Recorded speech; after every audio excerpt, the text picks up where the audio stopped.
There is only one whale. James Whale on Talk Radio. There was no such thing as Adam and No, but Eve. even scientifically, we come from one... Homo erectus. We do not come from Homo... We came out of a Homo erectus. Oh, I came... What? That's no, but that's how we have babies now. Yeah. They can have babies. Look, we're just talking about this thing, front page of the Times, because I'm getting fed up with Brexit. That it'll be women that go... Women will go into space. They won't take men. They will take frozen sperm. Delicious. And then when Ash reckons it'll be a turkey based, I reckon it'll be artificial wombs. They'll set up on Venus. A pea shooter. And artificial testicles. Big ones. To produce more sperm. Yeah. Industrial-sized testicles. Didn't someone make sperm... This isn't even a joke. Didn't they make sperm in a laboratory? Yeah. Like proper... I'm sure I read this, like a couple of years ago. They made... said that. Yeah, they made functioning sperm. A good quality How sperm. can you... Hang on. How can you make function... What is sperm, first of all? Sorry? Well, they're like small... You don't know what it is? Flippin' heck. We haven't got time, mate. He probably has just got enough time. There's 2 minutes. No, I mean, what's in it, and how would you make it? Tiny little fishies. Do you like, not tadpoles. do you not know how to make it? It's like, tadpoles, isn't it? Little tadpoles. Little Tiny tadpoles. if you look really carefully, you'll see. It's not just flour and water mixed up. There's no soundproofing in It there, looks is like there? that, and you can use it for that. I'm not here tomorrow. I'll see you Wednesday. Yeah, you probably that's to be a back Wednesday Ian- after this filth. Ian, and what you heard in the background then was Cackling Kath. Kath. Yes. Filthy. See you later. lad. She knows what semen is. Talk Radio. The Late Night Alternative with Iain Lee On Talk Radio. We have ways of making you talk.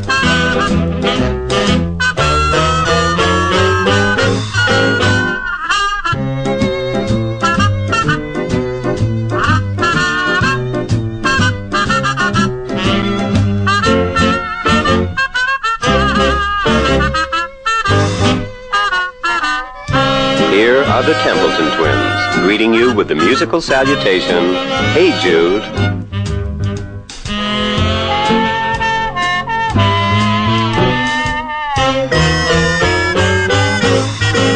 Hey Jude, don't make it bad. Take a sad song and make it better. Remember to let her into your heart, then you can start to make it better. And anytime you feel the pain, hey Jude, refrain. Don't carry the world upon your shoulders. For now you know that it's a fool who plays it cool by making his world a little colder. Da da da da da da da da da. Hey Jude, don't make it bad. Take a sad song and make it better. Remember to let her under your skin, then you'll begin to make it better.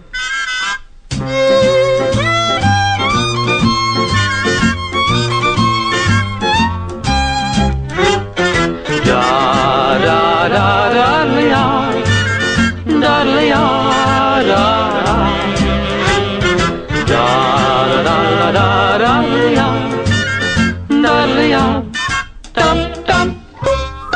Oh, I've got to play your Kink song I found at the weekend that I've never heard before. I'll play that in a bit. 0344 499 1000. The weekend starts here, guys. No, hang on. That's incorrect. The weekend ends here. This is the Late Night Alternative. Who are you? Catherine Boyle. I'm Iain Lee, and this is Tanya. Good evening, Tanya. Good evening, Tanya. Or is it Tanya? Tanya? Lady! Hello? Give her a call back, Sam. I really want to speak to that lady. What's going on there? Tanya. See, I'd say Tanya, but you probably say Tanya. Tanya. So it turns out having, how long have we been in this building? 5 weeks? Yeah. Turns out having a stomachache for 5 weeks is probably a bad thing. I think so. Yeah, I shit myself on a hammock. Well. At the weekend. Actually had to go and have a shower at the weekend. That happened. and I've still got stomachache, still not feeling great, and I booked a doctor's appointment for a week's time. I could die within that week. I could die within that week. Tanya. Hello, my love. How are you? Very well. I've got a grotty stomach for 5 weeks, and everyone's tweeting me going, "You should go to the doctor." I have booked a doctor's appointment for 1 week's time. I will be going to the doctor, and I will be telling you all about it. I just hope it's not fatal. Me? Well, I hope you're not fatal. I'm hoping my stomach rot. I'm a disabled old woman, and I go around in my mobility scooter. I didn't ask, but thanks for the information. I'm an able-bodied middle-aged man, and I go around in trainers. I would like to... the reason I'm phoning you is because I have something to say. Oh, I'll be the judge of that. Because I was born in 1957, and I'm Happy birthday. Isolated. Yes. I don't talk very much, but I'm going to talk now. Hang on a minute. I have evidence to the contrary on that last statement.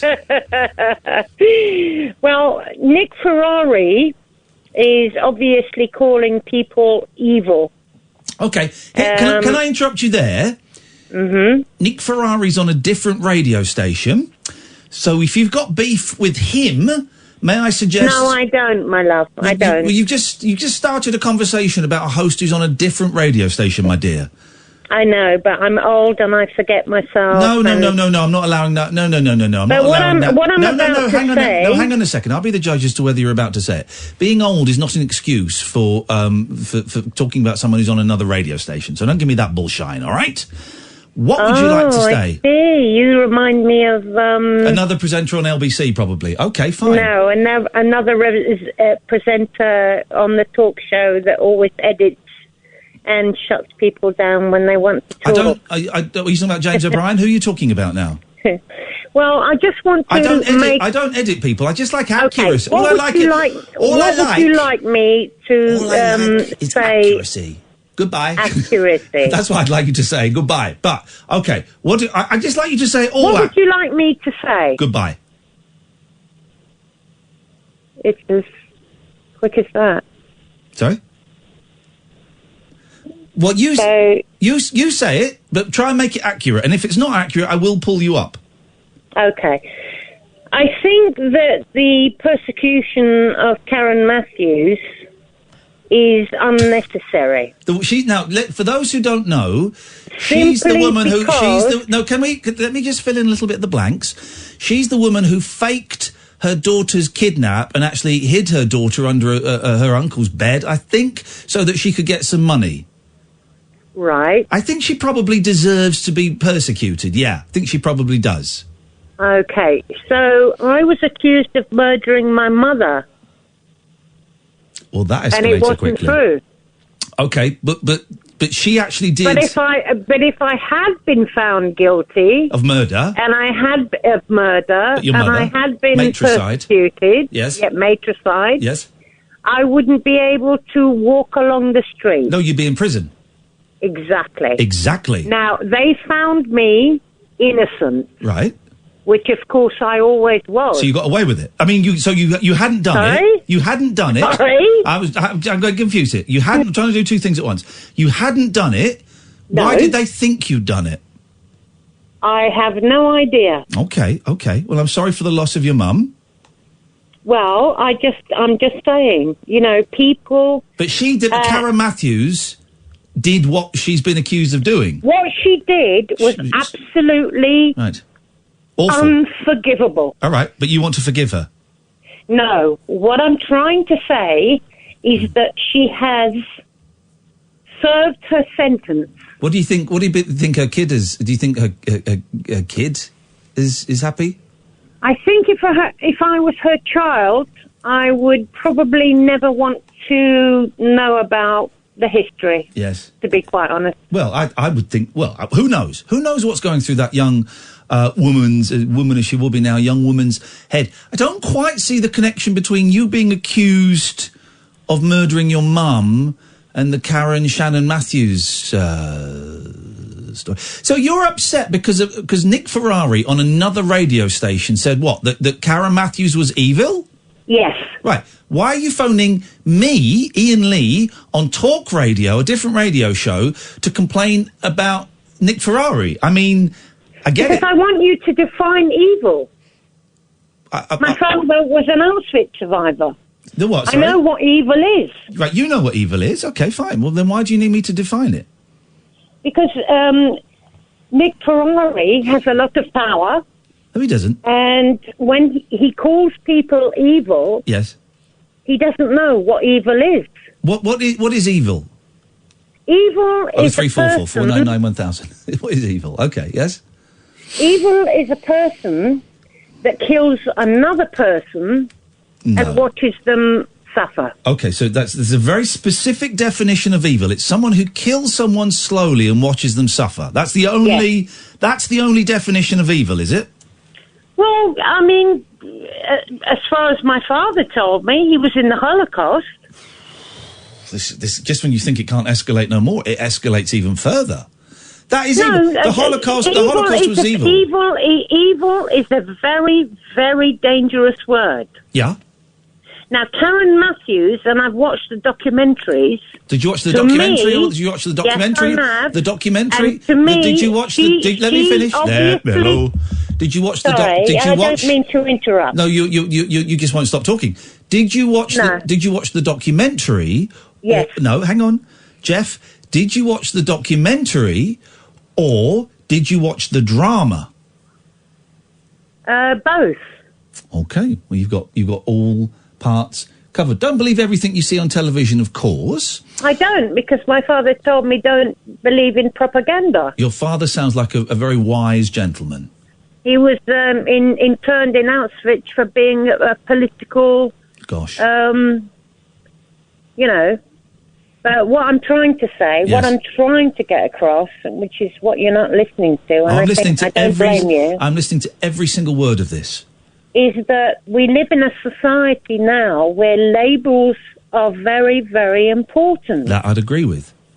So when you label... I mean, Myra Hindley is what I call evil. Okay, but then some people might call what Karen Matthews did evil. I get that.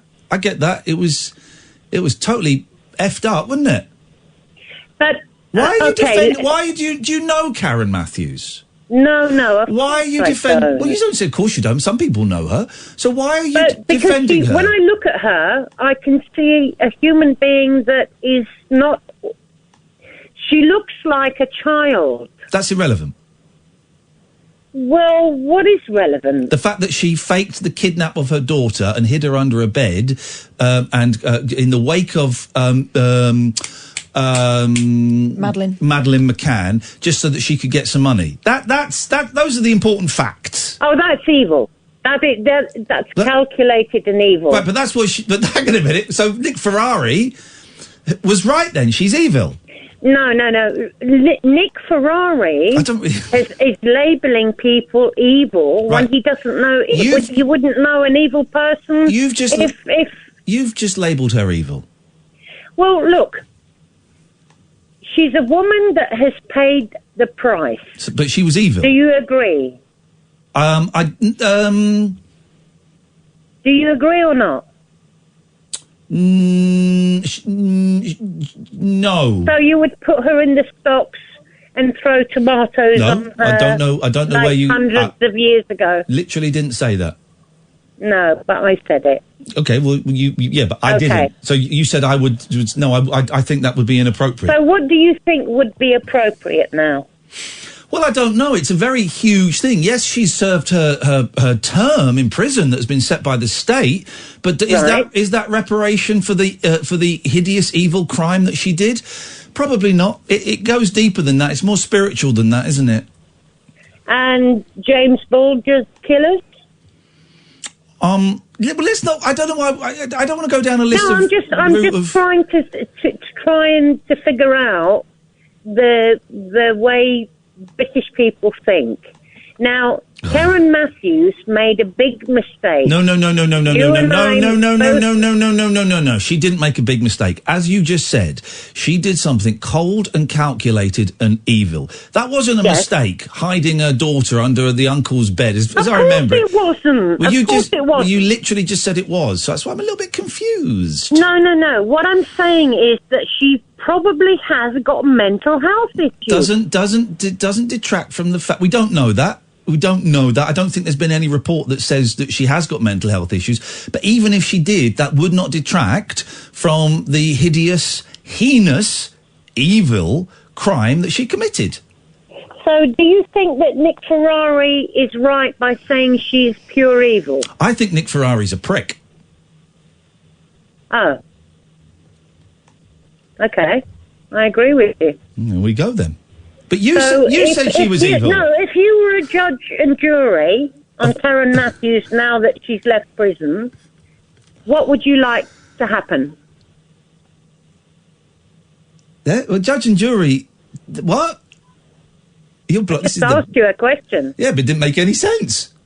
No, if now Karen Matthews has left prison. Yes. But that you're arguing No, I'm just asking you, what do you think should happen? You have said yourself that what she did was evil. Of course. But you're arguing that she's not evil. No, I'm saying that I watched the documentary and I think she's not well. Right, so what? That's she almost had mental irrelevant. Health.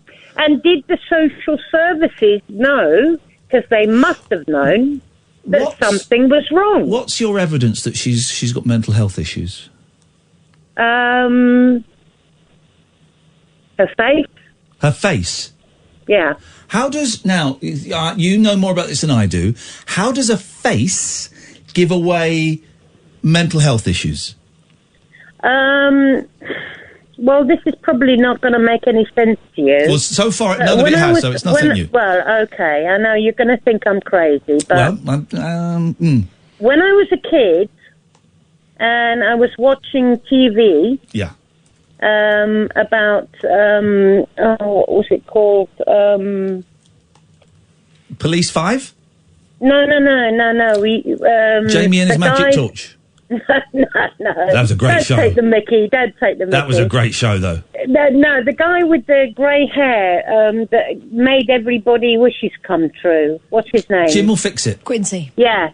I used to watch that when I was a kid. Right. And I always felt something was wrong. I couldn't put my finger on it. Well, he could, and that was the problem. Don't take the mickey. I'm an old disabled lady. That's irrelevant. Look, That's irrelevant. All I'm trying to say is that I don't like people labeling people evil.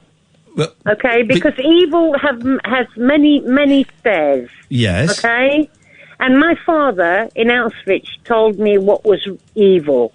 Right.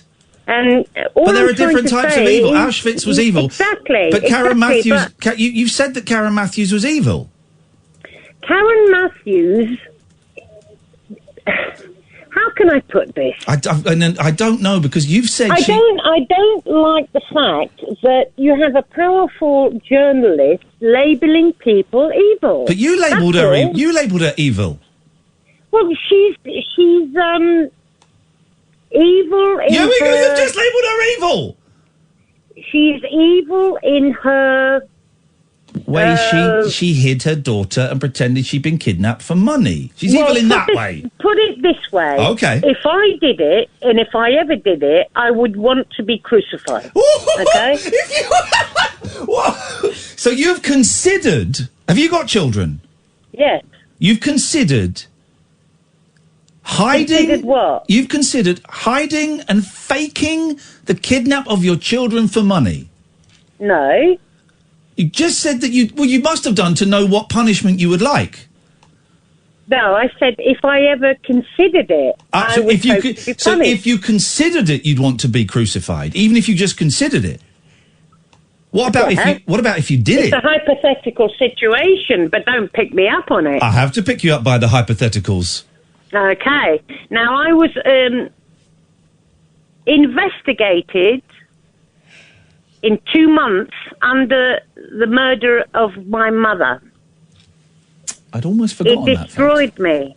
It absolutely I bet it did. I bet destroyed it did. It must have been horrendous for you, Tanya. And I was Tanya. completely innocent. And it's destroyed my life. How long ago was this? Oh, God, it was, I think it was about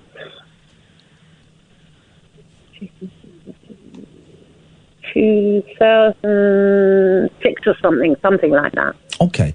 And how had your mum died? Had she been murdered or was it natural causes? It was natural causes. I used to look after her as a carer. She was a chronic alcoholic. Okay. She fell down. I was sleeping in the basement at the time. And I come from a very dysfunctional family. And I was investigated for 2 months. And I have nightmares even now. I bet you do. I can't begin to imagine how horrendous that must have been. Because I was innocent. Yeah. And lots more besides. Go on. You can share anything you want with us here. I'm enjoying chatting to you. I don't know if you're enjoying it, but I'm enjoying it. Go on. Then I hit somebody. You hit somebody? Yeah. In what way did you hit them? You punched them? No. In a car? No. What do you mean you hit someone, Tanya? I was walking along my street. And I hit somebody. Because I was so angry. And then they put me in prison. And I felt so ashamed of what I've done. Because I was looking after my mum and my dad and my son. And both my parents were alcoholics. And my son was on drugs. And I just got to the point where I couldn't deal with it anymore. So I just walked out one day. And I can't remember the rest. Wow. The next minute, the police were at my door. And I went to prison. And it was the worst place you could ever go. You can't go there if you're innocent. How long were you in prison for? 4 months. But I did 2. Okay. And they enhanced me. Do you remember attacking someone? No. No. You must have attacked them pretty hard to get 4 months. No, not really, because the guy that I attacked came up to me nose to nose and said he was going to cut my throat. So you remember that bit? I'll never forget it. Okay, but you don't remember the actual incident. I think I'm starting to put 2 and 2 together here. That was the first and only thing I've ever done wrong in my life. I don't think you're an evil woman. If that's what this is all about, which I suspect it is, that Nick Ferrari's comments labelling a woman who did something horrible and served her time, the fact that he was still labelling her as evil, is there a part of you that thinks he was talking about you?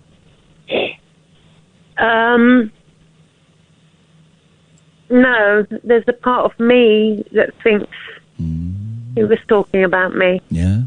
I thought so. That makes a lot of sense. You know, and... You're not evil. I think... Well, I know evil. That. Okay. But You worry about the labels.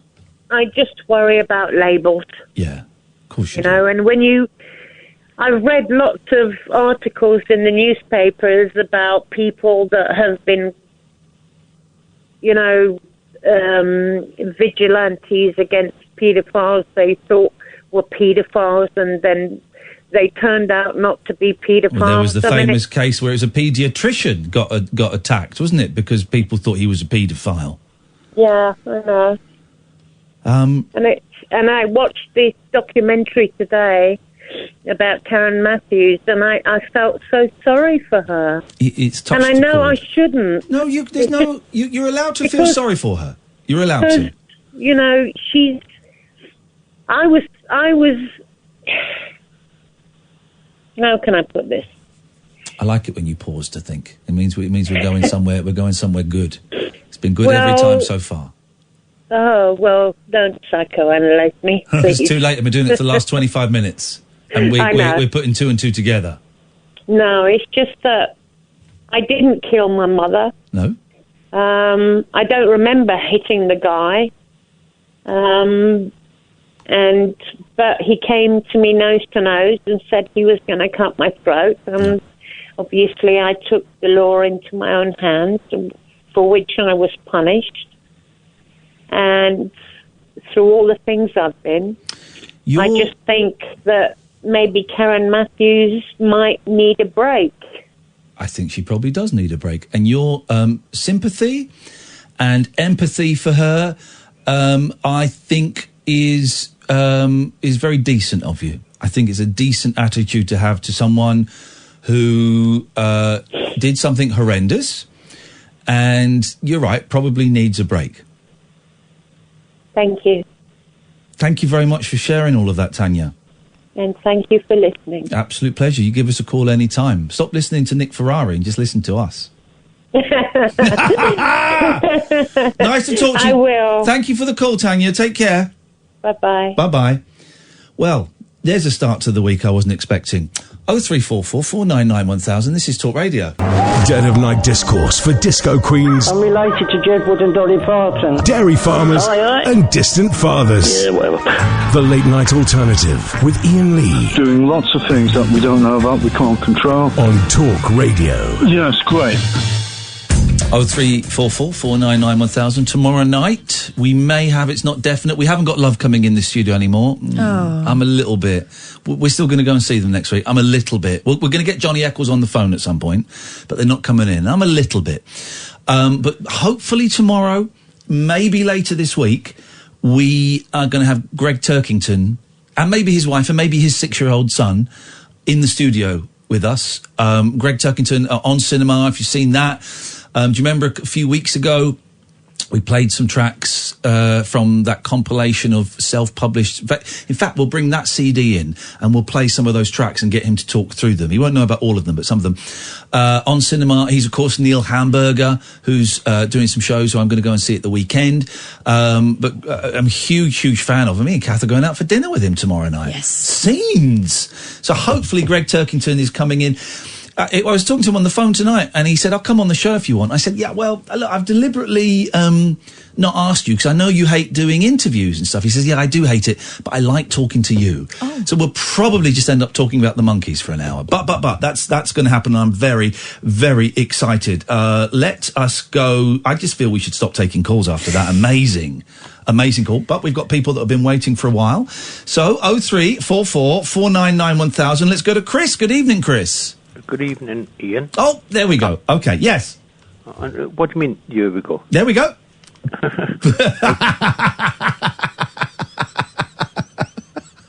I'm still laughing. I've got to giggle. I've got to giggle. For the first time ever, when you showed that stream on Twitter last night... Twitch. Okay, all right. I'll just getting it factually correct, that's all. All right. That's all. Okay. That's all. It's all right. Calm down. Calm down, son. Calm down. We did it for those... Raise your voice. I'm raising my voice only in tone. You've gone into a squeaky voice. So for those who missed it, Catherine and I did a live show, a sold-out show at the Bill Murray pub in London last night. Sold-out show. Over 100 people were there, and we streamed it on Twitch, and it was a great success. Yeah, it was really good. Thank you. Yeah. Thank you. I enjoyed it. Thank you. I missed £5, please. Part of it. £5, please. Okay then. Cha-ching. Oh. Yes, mate. Oh, Chris has got an SOH. I'm gonna start playing pocket billiards. Pink Floyd now. Inside Out. Pardon? Did you say you're going to start playing Inside Out? No, Pink Floyd. I said. Pink Floyd. Yes. Yep. Great. Ka-ching. Ka-ching. Oh yeah, money. Is there any band worse than Pink Floyd? Oh, come on. Yeah, Beautiful South. Okay, here's what we're going to do. This is the show today. This is a great game, right? The game is called Is There Any Band Worse Than Pink Floyd? And we start with Pink Floyd, and then the band under it, you see, then you name a band that has to be worse than Pink Floyd, then you name a band that has to be worse than the one that just named, and you keep going down and keep going down. Oh, and if at any point the majority of people think you've named a band better than the one just named, you go back to Pink Floyd. Okay. That is a good game. Yes. We won't play with Chris, 'cause I don't think he'll get it. Hello? I was going to give you a compliment then about please your show last night. Please don't. Actually. Please don't. And I felt sorry for I shit myself on a hammock yesterday. Pardon? Yep. I heard that. I Yes. soiled myself anally on a hammock. It was quite funny about. It wasn't funny when I did it. I had to go and I had to throw away a good pair of pants. I wasn't going to put them in the washing machine. The filter's not big enough, and I had to have a shower. It's a true story. I'm not going there. You can do that on the live shows. This is. I'm going to report you to. To the poo police. Pardon? Poo Patrol. The rude police, yeah. Poo Patrol, Poo Patrol. Be there on the double. I did like it when you burst out laughing when that bloke that person rang you. That was you've really recounted that one. For those who weren't there, you've really captured the atmosphere, Chris. So thank you for that. Fabulous, actually. All right, Chris. No, before you cut me off. Okay. This is very, very soon. Come down to South Wales. Sorry? When are you going to come down? Someone find me a venue in Wales. This is the thing. I want to come to Wales. I'm thinking of either we've got a show in a couple of weeks in Dorset. We've sold 46 tickets in a 158-seater venue, but I'm actually happy with that. We've got a show at the end of July in Belfast. We've sold 44 tickets in a venue that holds 170. Last time we were there, we were sold out. I'm not very happy about that. No. And then we've got a show in Bath in September. And I'm thinking... Hello? Like City, Bath, yes. Beautiful city. And a great concept. Where are you playing in Bath? The Rondo Theatre. I go to the Bath Royal Theatre. Okay, that's great. We're not going there. And I'm thinking we either book some shows in for sort of September, October, November. Come down to Port Albert. No. Or we book some shows... Please shut up. Or we book some shows for February, March, April in slightly bigger venues in places where we know we've got an audience. So we do a 100-seater in Glasgow. We do one in Wales. That's what I'm thinking. Do we maybe leave it off until next year? I'd what do you think, Chris? You go on. Hello? Sorry, Catherine. No, I asked what you thought. You were going to tell us. I was going to say, you got one customer. I'll come and watch it. Okay. That's very kind of you, Chris. Thank you very much indeed. 0344 Decision made. 499 1000. One customer. Let's go to Valerie. Good evening, Valerie. Good evening, Ian. How are you? I'm very, very well, Valerie. How the devil are you? We're doing just fine. And I'm listening to your stories about a bunch of poop out there. We got a good story for you. Yeah, we go. Poop stories, guys. I love it. Incoming. Well, Outgoing. this is kind of a hypothetical, but as you know, John is an author here in the United States. He now has 2 books completely published. Oh, yeah, of course. Your husband's the author. Yes, love it. It's Great Valerie man. from John and Valerie. Of course it is. I do apologise, Valerie. I didn't make the connection straight away. That's quite all right. Well, we just wanted you to know John was doing some promoting on his new book, and he had gotten in touch with the Temple Bar in Ireland. Yep. As you know, his first book is called The King of Poetry from the Ancient Shores of Ireland. Yep. And he was trying to do some promoting, and the young lady that he talked to had told him that as soon as he got another copy of his book to go ahead and send it to him, Yep. and that they would take a look at it and everything. and that she said that they would be glad to take pictures of it and post it and everything. And wow. We waited a week and a half, and John calls over there today, and come to find out, she goes, "Oh no, my bosses aren't interested." Oh, scumbags! A week and a half, isn't it? That's awful. What are your thoughts?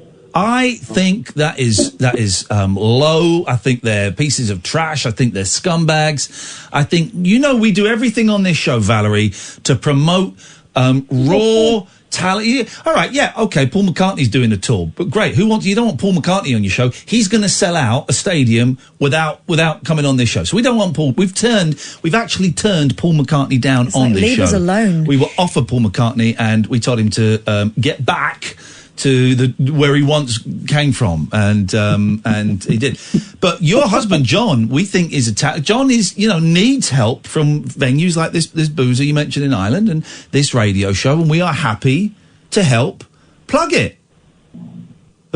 Well, we are very glad that you are, and we are very happy to speak with you, and we think you are a very bunch of great people over there. We are a very bunch of great people. The best in the world. Apart from Catherine. Catherine is really loves. I'm a cluster of idiots. She's a cluster of idiots. Okay, so let's give the title of the book, guys, so that the new book, so that people can go and order it right now. Yes, it's called The Chronicles of the Wizards of Avalon. I remember this. By my alias pen name, Sir Uriel Enoch Sinclair, and it's on Kobo.com, AppleITunes.com, BooksAMillion.com, Nook.com, Kindle.com, and Amazon.com. This. And can I ask how many have you sold so far? I'm not sure. I've been so busy trying to promote it. I haven't been keeping tabs on the royalties, but I know I've actually sold more locally than I have internationally. And right. Everything that Valerie was telling you earlier, it's the absolute truth. John, tell me the best place. Where is the best place for someone to buy it where you get the most money? Probably BooksAMillion.com or Kindle.com, because the first time I called into this particular radio station, I think you bought one, didn't you? I did buy one. Kindle.com? I did buy one. I think I bought one from Amazon. Let's go to Kindle.com, because you know what, buddy, you're selling another book. Give me the title again. Chronicles. The Chronicles of the Wizards of Avalon. Hang on, the Wizards of Avalon. My typing's not what it once was, and it's Sir Uriel Enoch Sinclair. Yeah, that's my alias pen name. And I'm buying it. I'm buying it paperback format. There's only one left in stock. Sorry, guys. There's none left in stock because I've just ordered it. You just sold a book, John. Thank you very much. And do you know what? I've done things. We're desperately trying to sell tickets in Belfast, but I know how important one sale can be financially and also for your confidence. John, Valerie, I've just bought a copy of your book, and when it comes, I'm going to read out some passages on the air. How's about that then? Oh, I thank you very much, because the whole idea of me becoming a writer is to let everybody in Ireland, England, and Scotland, everybody listening to this conversation right now, know that if I can do it, they can do it. Don't let the rich fat cats who think they're better than everybody because they live in nicer homes, drive nicer cars, and have more money, think that they're better than you. Yeah. I mean, if I can do it, anybody can do it. I love you guys. I genuinely, I love your enthusiasm. I love your self-belief, and you the fact that you have no embarrassment about selling, and you shouldn't have any embarrassment. John and Valerie, I will announce on air when the book arrives, and I'll read some out, and I wish you the very, very best of luck with it. All right, thank you very much, sir. Thank you very much indeed. He called me sir. I love those two. This is one of the things we learnt from America when we went over there and listened to the podcasts, and it's something we've picked up on. They've got no shame about selling themselves, and nor should they, because this guy's doing this all by himself with Valerie obviously helping him out. He's doing it all by himself. If he doesn't phone up radio stations, no one's going to go out and look for him. You've got to do it yourself. Tell you what else I love about them. She's so proud of him. Yeah, as she should be. She's the one. I'm calling them. How many books have you written? Well, I mean, I didn't really write it. I copied Mrs. Pepper Potts' year once and took it to school saying I'd written it. He's got 2 books out. He's done very well. Love it. Mark, stay there. You're next. 0344 499 1000. This is Talk Radio. Whispering lunar incantations for cross-parents, cross-dressers. Yeah, did you know this about me? And cross-rail workers. Steel and polycarbonate. The Late Night Alternative with Iain Lee. I've got a very poor internet connection. On Talk Radio. 0344 499 1000. Mark, come to you in a bit. So there's a Kinks song that I think I had heard before, because I had the deluxe 3-disc version of the Kinks Are the Village Green Preservation Society, and I lost it. I've just ordered it again for £6. It's such a great album. And for my birthday, my sister bought me one of those little, you get these little books about albums. I think the 33 and a third there, and it's like a series, just about one album. And I was listening to, this is the same day that I capped my pants, literally on the hammock. And but this was before that incident, and there was a song in there. So this song wasn't the trigger, was it? No. Like Well, we'll find out. Noise. We'll find out because we're going to play it. And it said there was a song that was meant for the album, or it was recorded around the same time, and it never went on the album, and it wasn't even released until like 30 years later. Right? What are you putting that face for? Just in anticipation of the brown noise. It's not. I don't think it's going to make me do that. But I'm ready to. Oh, and then we're going to play Worse Than Floyd in a minute. Okay. This song is incredible. This is an incredible song by the Kinks, and it's going to blow your mind. Are you ready? As long as it's just my mind. Oh, please stop! If you're just going to talk about me, you're the one keep going on. I think I've got stomach cancer. Oh, stop it! That's what I worry I've got. Okay. That's what I worry I've got. I'm allowed to joke about my Ronnie Bottom. I'm not. You're not. Well, I'm the one who ends up eating it most nights through the air. Flipping it! What, did you sneak back to my house and go through my bins for those soiled pants? You heard that, didn't you? Didn't need to. She's a you could cut the air in here with a knife most nights. She's a coprophile. Probably get a spade as well. She eats it. She eats it. Sam's laughing, but he knows I suffer terribly with your stomach. Don't try and turn this around, Boris Johnson. You're not going to get a sneaky picture of you and your young lady taken from behind. Pardon? The picture. Oh, but picture has just emerged. Do they think we're absolute idiots? Yes. Okay, fair enough. Right, listen to this song by the Kinks. It's incredible. Won't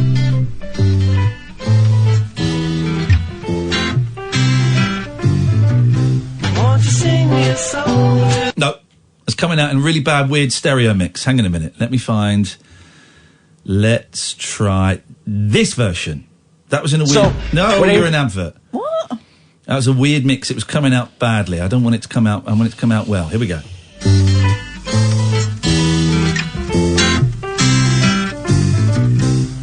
Nope. It's coming out badly. It's coming out on one speaker. Let's try this version. Here we go. No, that's a bootleg. Oh, my God. Let's try this version. Oh, yeah. This is it.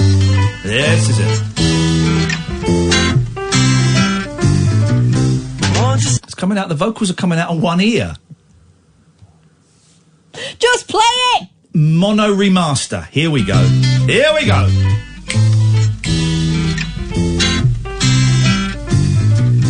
Won't you sing me a song too? Won't take it long to just sing to me, please. Won't you whistle a tune? I got nothing to gain, I got nothing to lose, but if you sing me a song, you make me happy. Sing, Mr. Songbird. Sing, Mr. Songbird. Sing, Mr. Songbird. You help to keep my troubles away.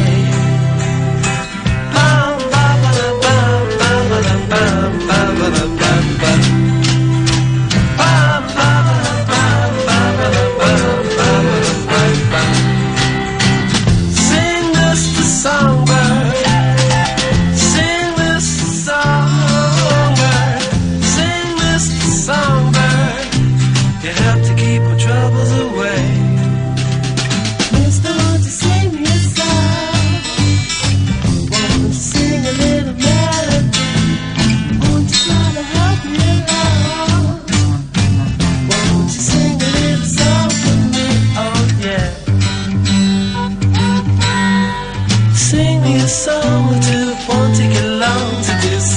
it please, won't you whistle it too? Though I ain't got a bean, it costs me nothing to dream. So if you're waiting for nothing, do something for me. Sing Mr. Songbird, sing Mr. Songbird, sing Mr. Songbird. You help to keep my troubles away.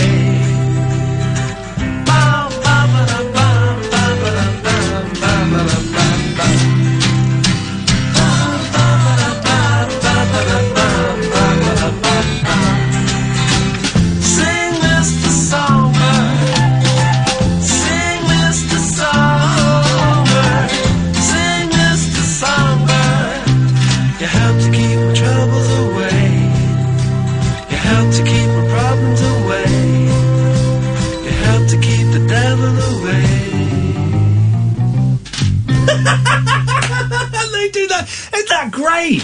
Isn't it lovely? 2 minutes 25, he went, nah, not going to put that out.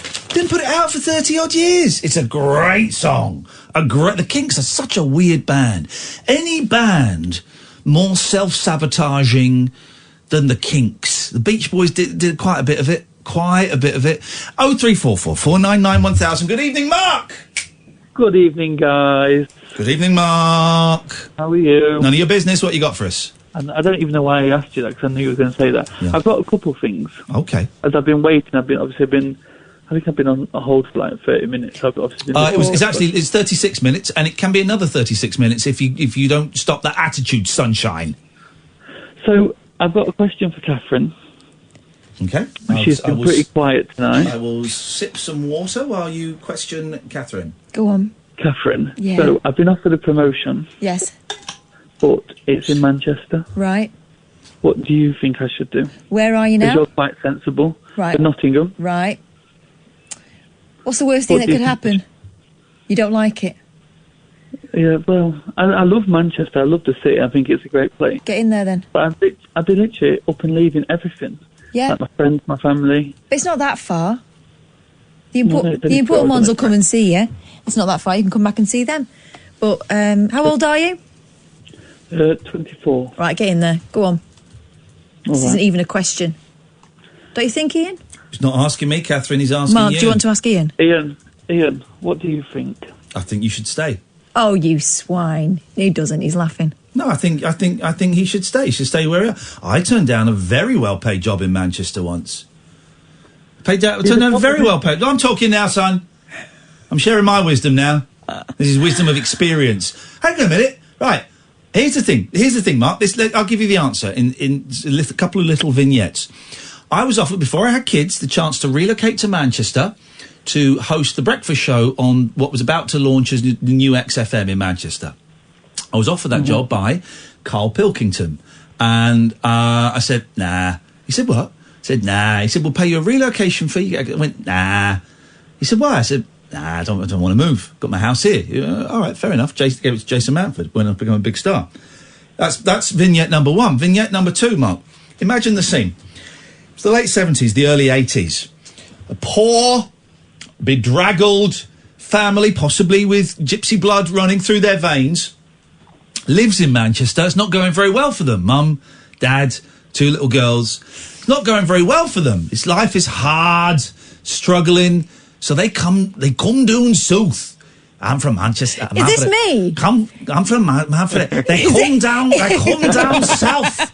They come down south where the streets of P were gold. Is this me? And they move to Luton. We didn't move to Luton. I'm telling the story. Yeah, you're making They bits come up. down south where the streets are paved with gold and all the shell suits he can buy. And they ended up poor, miserable, full of shame, but it was better than what they had going for them, where they were licking a lump of coal each. What? So that family was Catherine's. No, it wasn't. Family. No, it Catherine's. wasn't. Pretty close. So, Mark, I ask you again. Do you want to move to Manchester? Bearing in mind, 50% of the people in this room moved away from Manchester. The other 50% turned down a move to Manchester. And the other problem with this is, because I do the sleepovers at work, when you're... Sounds like you're still asleep, mate. Come on, chop, chop. you don't get any of them. You don't get any of the sleepovers. So I'm going to be losing out on about £800 a month. Oh, hang on then. What? If you moved the up pay there? rise isn't that much of a that much. I don't know what you're talking about. Don't go. Either go or don't go. It's 50-50. Toss a coin. No, who cares? No one cares except for you. If they're not offering you enough money, ask them for more money. Okay. And if they really want you, then it'll be worth your while. They don't really want you. They'll just get some other... They should give the job to local people. What? They should employ Manchester. You want to make Manchester the northern... You want to get the northern hub, right? Powerhouse. You want to get the northern powerhouse and give the jobs to local... All this relocation... Nah. If you take that job, Mark, you're a traitor. What? You're a traitor to the working men and women of the north. Okie dokie. Well, hopefully that's helped, Mark. Your good friend Iain Watco earlier. Oh yeah, you bore him as well. Oh, thanks, mate. I'm joking, mate. It's banter. Come on, guys. Here's the thing. You know the deal. You phone up. You're going to get the tongue. You're going to get a tonguing. You're going to get the tonguing of your life, Mark. One last thing. Yeah. If you could see mental health by looking at somebody's face, that would make my job 80% easier. I know, isn't it? That was some call her. I knew we had a bit of fun at the start, but I knew there was something going on underneath. You didn't buy it, did you, Kath? You didn't believe it. I thought that we got maybe a bit of surface stuff there and a little bit of extra. Yeah, you don't believe what she was telling us. I think there might have been a few cherries on the top. Who knows? Possibly, but she told it well. I literally rang my boss, laughing so much. Did you say we've been assessing them all wrong? It's easy. You just look at the faces. Mark, thank you for calling. You're a good sport. Let us know what decision you make. Only you can make that decision, really. But go up to Manchester, spend some time up there. It's a great place. It's a great place. I've just been one of those people that doesn't like moving. Never had to, thank God. Never had to. Don't really like moving for work. I like my home. Whereas I worked in the same place for 15 years and I should have been braver. Yeah. Before I had children and it didn't matter. If I was 24, get in there. The worst thing can happen is it doesn't work out, you move back. Exactly. You know, but again, if you don't want to move, don't move. I don't know. It's one of those questions only you can answer, Sam. So what do you think the answer is, Sam? I reckon you should find the middle ground between the two of them and just commute. Okay, fair enough, right. Right, when we come back, we're going to play Worse Than Pink Floyd, which I think is a great game. 03, if you want to play it, you want to phone up and talk about Auschwitz, Jimmy Saville, or what else did we talk about in the first 15 minutes of the show? Shannon Matthews and Karen Matthews. 0344 499. Well, if you've just tuned in, man alive, very rarely do I say this, but what an hour you've missed. Normally I sell this show down, but this is the first hour, wowzers. 0344 499 1000, the late night alternative with Catherine Boyle and Iain Lee on Talk Radio. Talk Radio. The late night alternative with Iain Lee on Talk Radio. We have ways of making you talk. Track now. It's called the Village Green Preservation Society.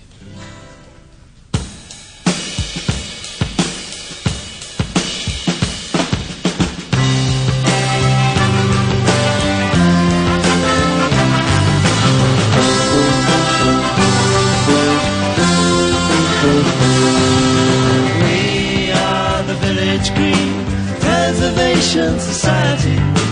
God save Donald Duck for the little and variety. We are the Desperate Dad Appreciation Society. God save strawberry jam and all the different varieties. Stopping the old ways from being abused. Protecting the new ways for me and for you. What more can we do? We are the Georgia Preservation Society. God save Mrs. Moss and good old Mother Riley. We are the Custard Pie Appreciation Battalion. God save us and all those who were Waterloo.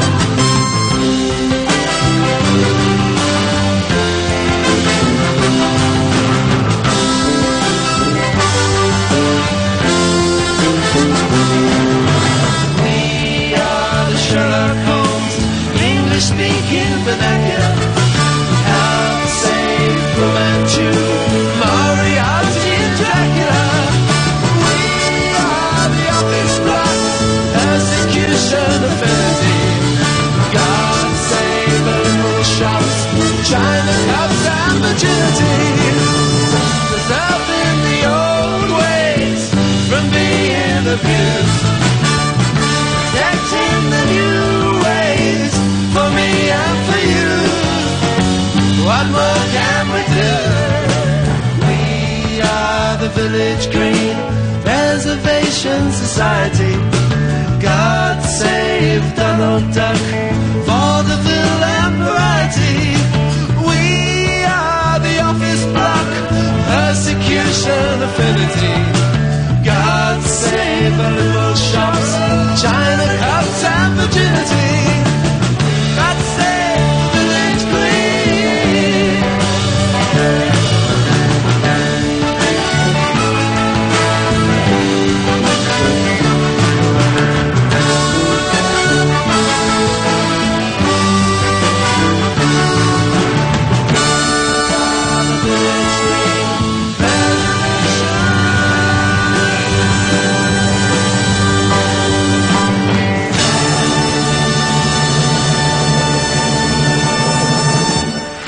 It's all on YouTube. You've got to find the Kinks live at the BBC 1973. It's only about half an hour long, right? It is stunning. They look beautiful with their got long hair, and Ray's got a bow tie on, and you've heard that. Just a ridiculous huge brass band behind them. They do the best version of Victoria on there. It's filthy. Kinks live at the BBC 1973. You have my permission to go and watch it now. The Village Green Preservation Society is such a great album as well. 68, I think it came out. Sandwiched in between Sgt. Pepper in 1967 and Tommy in 1969. I think it came out the same week, I could be wrong, as the Beatles' White Album, as it's commonly known, or the Beatles, and Electric Ladyland by Jimi Hendrix, and they sold millions. And I think I've got this right. The Kinks of the Village Green Preservation Society, I think when it came out, it sold about 25,000 copies. That's it. It disappeared without a trace. I've seen Ray Davies perform that live at the Royal Festival Hall, that whole album. Man alive. God, if there's anyone's got a bootleg recording of that, please, for the love of God, send it my way. 0344 499 1000 is the telephone number, the late night alternative with Iain Lee, and you are... Catherine Boyle. Thank you very much indeed, Catherine. What have you brought? Manny, Alistair will come to you in a bit, but what have you brought to the table tonight, please? All right. Forming part of an exhibition at the Victoria and Albert Museum, artists Christina Agapakis and Cecil Tolas swabbed 5 celebrities' bacteria and mixed it with milk to create a very unique selection of cheeses. Oh, what's mixed what with milk? Bacteria from celebrity armpits. But cheese is bacteria, isn't it? Cheese is mould. Yeah. But this is made out of David Beckham's football boots. Right, okay, yeah. The food bigger than plate displays 5 cheeses made from bacteria taken from rapper Professor Green. Yes. The chef Heston Blumenthal, musician Alex James, Bake-Off contestant Ruby Tando, and Suggs from Madness. Tolas and Agapakis cheese board consists of mozzarella, Cheshire cheese, Comté, Stilton and cheddar. Oh, God. The bizarre exhibition consists of an array of concoctions, including fruit salami and insect pate. Artisan cheesemaker and food writer Rosie Cotton says, I know it sounds disgusting, but really it's quite clever. It does. Not all bacteria is bad bacteria. Even the cheese you see in shops comes from bacteria.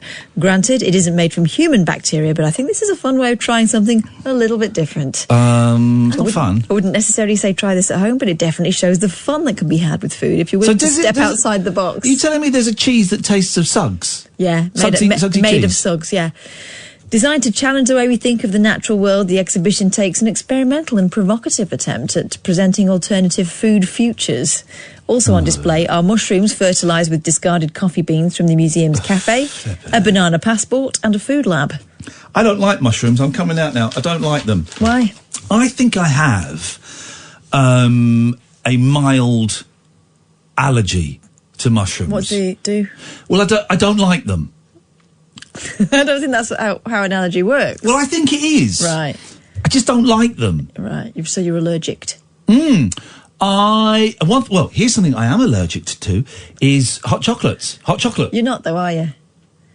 No. I thought you just didn't like it. No. I always like the idea of a hot chocolate. I'll have a hot chocolate. Shall I go and get you one? No. Why? Because I feel... What does it make you do? It makes me feel nauseous. I get the sweats, and I want to puke up, and it makes my mouth go furry. Oh, right. So that is an allergy. So there. I mean, I don't know what more you want me to say. I'm allergic to them, and mushrooms in a slightly smaller thing. Why is it called an EpiPen? And can I have what if I had a shot of EpiPen? No. What would happen to me? Would I be really could I see further? What? Could I see further? It's a very simple question. I don't know. I don't understand why the visions come into this all of a sudden. Well, so an EpiPen is like in Pulp Fiction when John Travolta. No, she wasn't allergic to cocaine. That was adrenaline. That wasn't an EpiPen. And that wasn't cocaine. What? She had a what was it then? Oh, Catherine, you've misunderstood the central premise of the movie Pulp Fiction. She thought it was cocaine. It was heroin. Oh yeah. Catherine didn't understand Pulp Fiction. I did, but it's been a long time. Oh, Catherine didn't understand Pulp Fiction. I did understand it. I just films by that stroppy, angry bald man, a little too complicated for you. How rude! I haven't seen it for 30 years, so cut me some slack. Have you not seen it for 30 years? Or whatever. Yeah, exactly. Because it came out. I am actually, because it came out 22 years ago. I haven't seen it. So you haven't seen it for ages. 30 years. What you saw a version in the 80s? Oh, this is nuts! What did you get a time machine or something? I don't have a time machine. What is this? Stop being a prick. Let's go to speaking of pricks. Good evening, Manny. Yeah, how you doing, mate? Very well.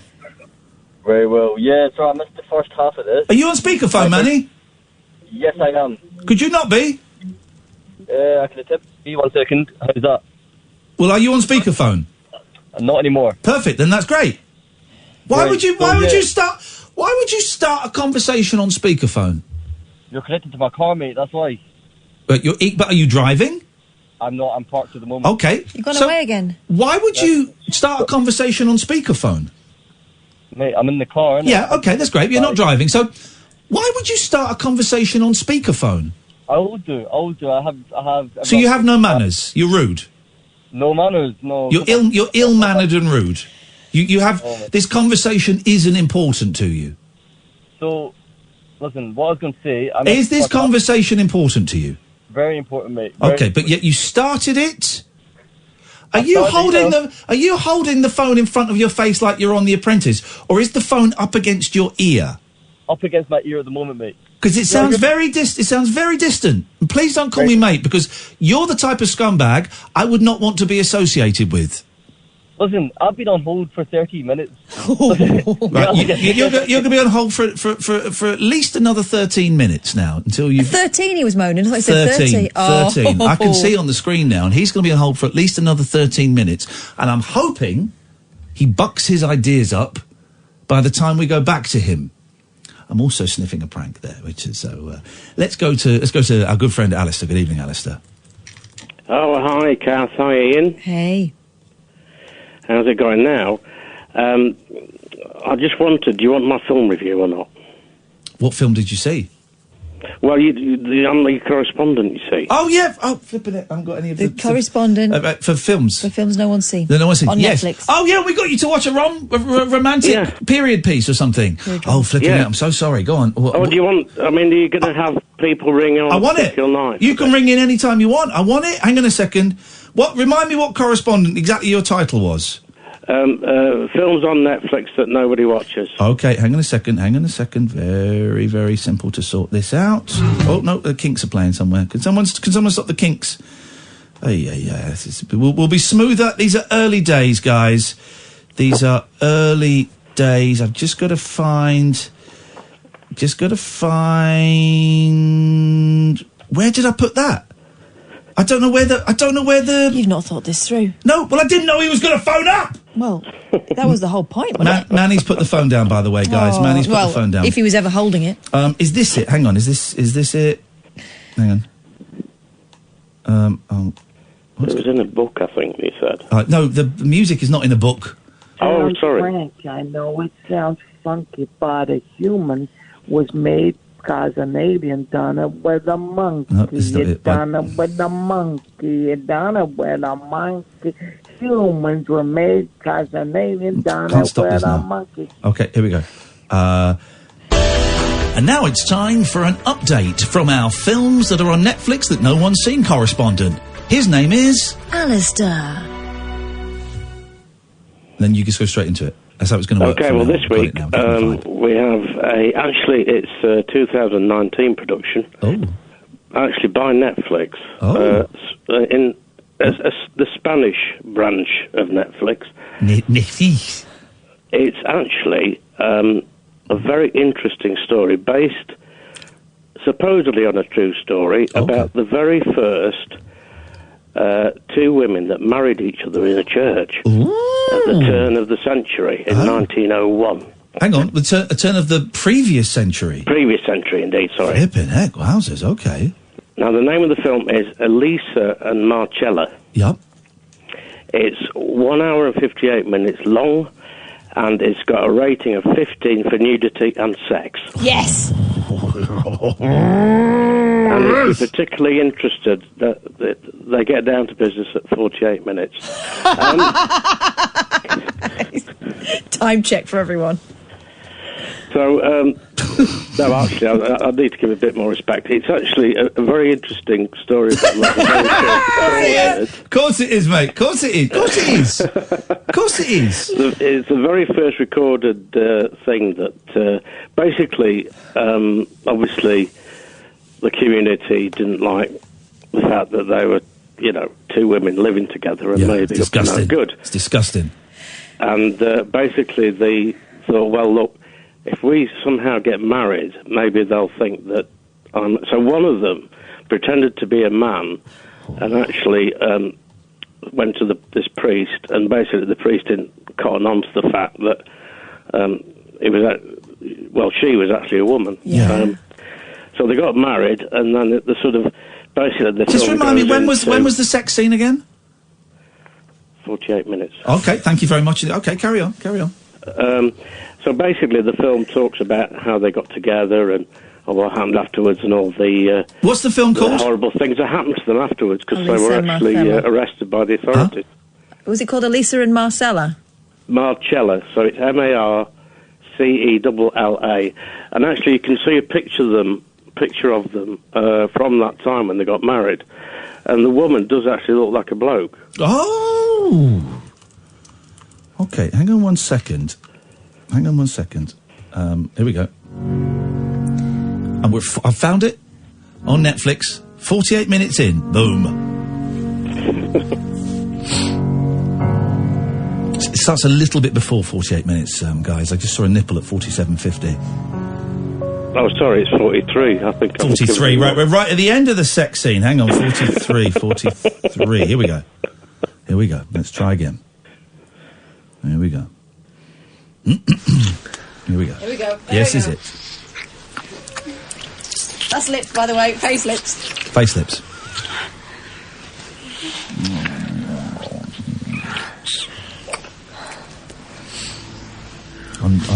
Undoing her blouse. You'll notice it's in black and white. I've noticed that. That's because it's classy. It's not just filth. I think it's to kind of reflect that it's like olden days. Of aged time. I'm just going to skip forward a bit. There we go. We're in. Here we go. Great film choice, Alistair. Great film choice. What was it that drew you to this one, Alistair? Well, Iain did give me the genre of romantic periods. Well, I got. And I thought, well, not romantic periods. A romantic period piece is what I heard. Oh, they love each other, these two women. That's great to see. Yes. It's very. It's a great film. I mean, that's the main thing. I mean, there isn't much more sex, and the rest of the story is actually quite interesting. Yeah, sure, whatever. But quite interesting, Yeah. But it was all right. I gave it 5.6 out of 10, Iain. For? Oh, toe-sucking. For the whole film. Okay. There's toe-sucking going on now. You don't see that very often in films. So shrimping, as it's called. Is it called shrimping? Apparently, yeah. Okay. Shrimping. Named after Jean Shrimpton, of course. She invented it. The shrimp. But it's quite a topical movie as well, isn't it? You know, with all the sort of LGBTQ stuff going on. Well, it's been going on for a while. Oh! I just worked out what she was doing when she licked her finger. Oh. Look. This is romantic. This is a romantic. Oh. Well, I mean, that's very... Yeah, that's great. That's very kind of her. Great film. To be that considerate. All right, Alistair. Well, thank you very much indeed. I'm certainly going to put that on my list to watch when I've got the house to myself, which is every day these days. Unfortunately, I live alone. Alistair, thank you very much indeed. Did we do the 15:15 break? Then, goddammit, do it now, boy. The Late Night Alternative with Iain Lee on Talk Radio. Okay. Manny's back. Yo. Yeah, but I did ask you to wait for 13 minutes and you put the phone down. Yeah, see, I didn't think I was going to be connected again, mate. That's my fault. Sorry, I can't understand a word you're saying. Are you on speakerphone? I didn't think I was going to be connected again. Yeah, are you on speakerphone? No, you're on my ear right now. You're connected to my ear. I get it. Have you just phoned up to call me a patter thief? Is that, do you want to just do that now? To call you what, sorry? Do you want to just call me a patter thief now and then go? I mean, what's the crack? What's the gag? No, mate, I came here. I was listening. Well, I did say I'd come back to you in 13 minutes. I'm afraid we have to reset the clock now because you put the phone down. No, mate. Yes, mate. Yes, mate. We'll come back to you in 13 minutes. It's 2:23, so at 2:36 I make that. Is that all right, Manny? 2:36. 2:36. But don't put the phone. Don't put the phone down, Manny. Otherwise, no, can't hear. Can't hear. Don't put the phone down, though, Manny, because then that would reset the clock. Again, listen, I'm fair. I'm firm, not right now, but I'm fair. All right, Manny, you can't hear you, Manny. Your fader's off. This guy's dumb. This is one of the dumbest guys we've ever had phone in, and we get Chris from Port Talbot calling in. He's just talking really fast, hoping the words will somehow come on the radio, despite the fact the fader is down. Should we try again? It's going to be so worth it. I came here to talk shit. Came here for love. I came here for love, and when you're giving me a tough time. Wow! What you doing to me, baby? We'll come to you in 13 minutes, Manny. Well, no, we'll come to you in 12 minutes now. See, time goes fast. Time flies by when you're the driver of a train. Good evening, Tony. Good evening, Iain. Good evening, Tony. Good evening. Welcome. Welcome. Long-time listener, first-time caller. Oh, shit. Hang on. I haven't got my bell. Ding! Oh, I got the bell. He's found the bell. Beautiful. What can we do for you? Just a little observation. I've been admitted into hospital. Within 3 hours, I've been moved 4 times. Well, what are you in? First of all, what are you in hospital for?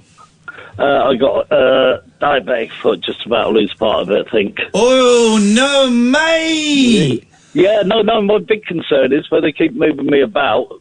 2 years ago when I was in a bed next to a guy with a very similar name to me. He was Tony Wilkinson. I woke up and I was in the back of an ambulance being taken back to an old age people's home. No, what? They took... Wrong Tony. They got you mixed up and they took you to an old people's... How old are you? Yeah, I'm 59. Oh, okay, so, all right, well, yeah, that makes sense then, but... so what did you say? Because I bet a load of people say... I had to convince them that I'm Williamson, not Wilkinson. Well, how did you do that? Because I bet they get a load of people say, oh, no, don't take me to the old people. No, you've got the wrong person. Yeah, but if I had woken up in the ambulance, I was just wondering what would have happened when I got all the old age people. Oh, it's like that film. It's like that film that old guy ruined for us. Is it Keith ruined for us? Probably. About the woman who goes for a visit in a mental home, but then she gets put... And then she's in there as a patient and she can't get out. Yeah. And everyone in there, of course, is saying that they don't belong there. Yes. You've been there forever, Tony. Tony. Yeah, no, I had the job convincing them. You got the wrong person.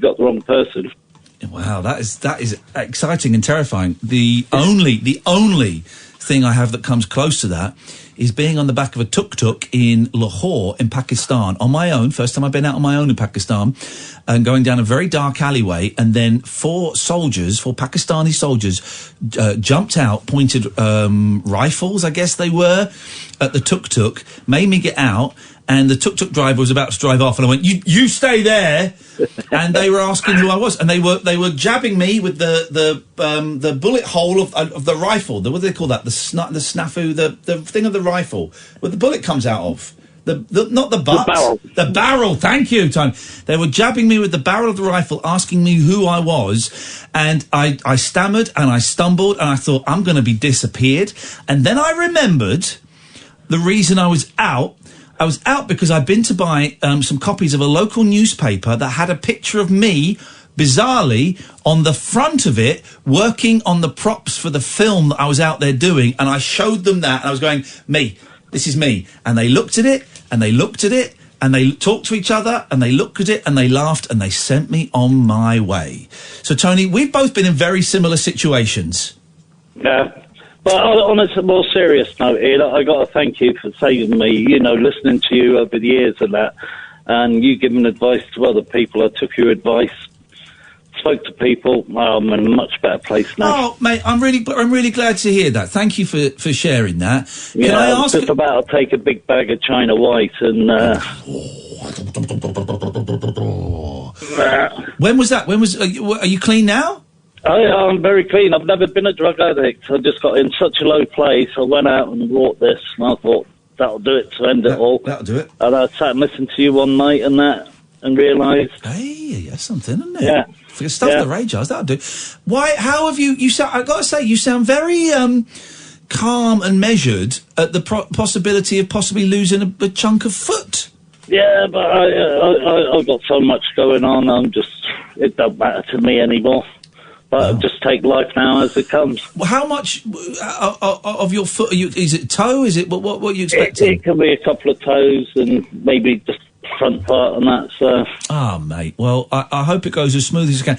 Let's just hope you're not next to like another Tony Wilkinson. You might wake up with your balls chopped off. Oh my God! He might do, mightn't he? He might have no balls. It's a very common procedure. It is. That happens though. Or sometimes they take off the wrong ball. Well, it don't matter at my age anymore. He's not bothered about any of his extremities anymore.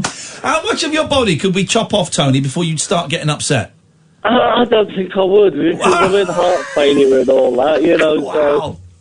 I think you'd notice if we took your head off. Yeah, put it in a jar.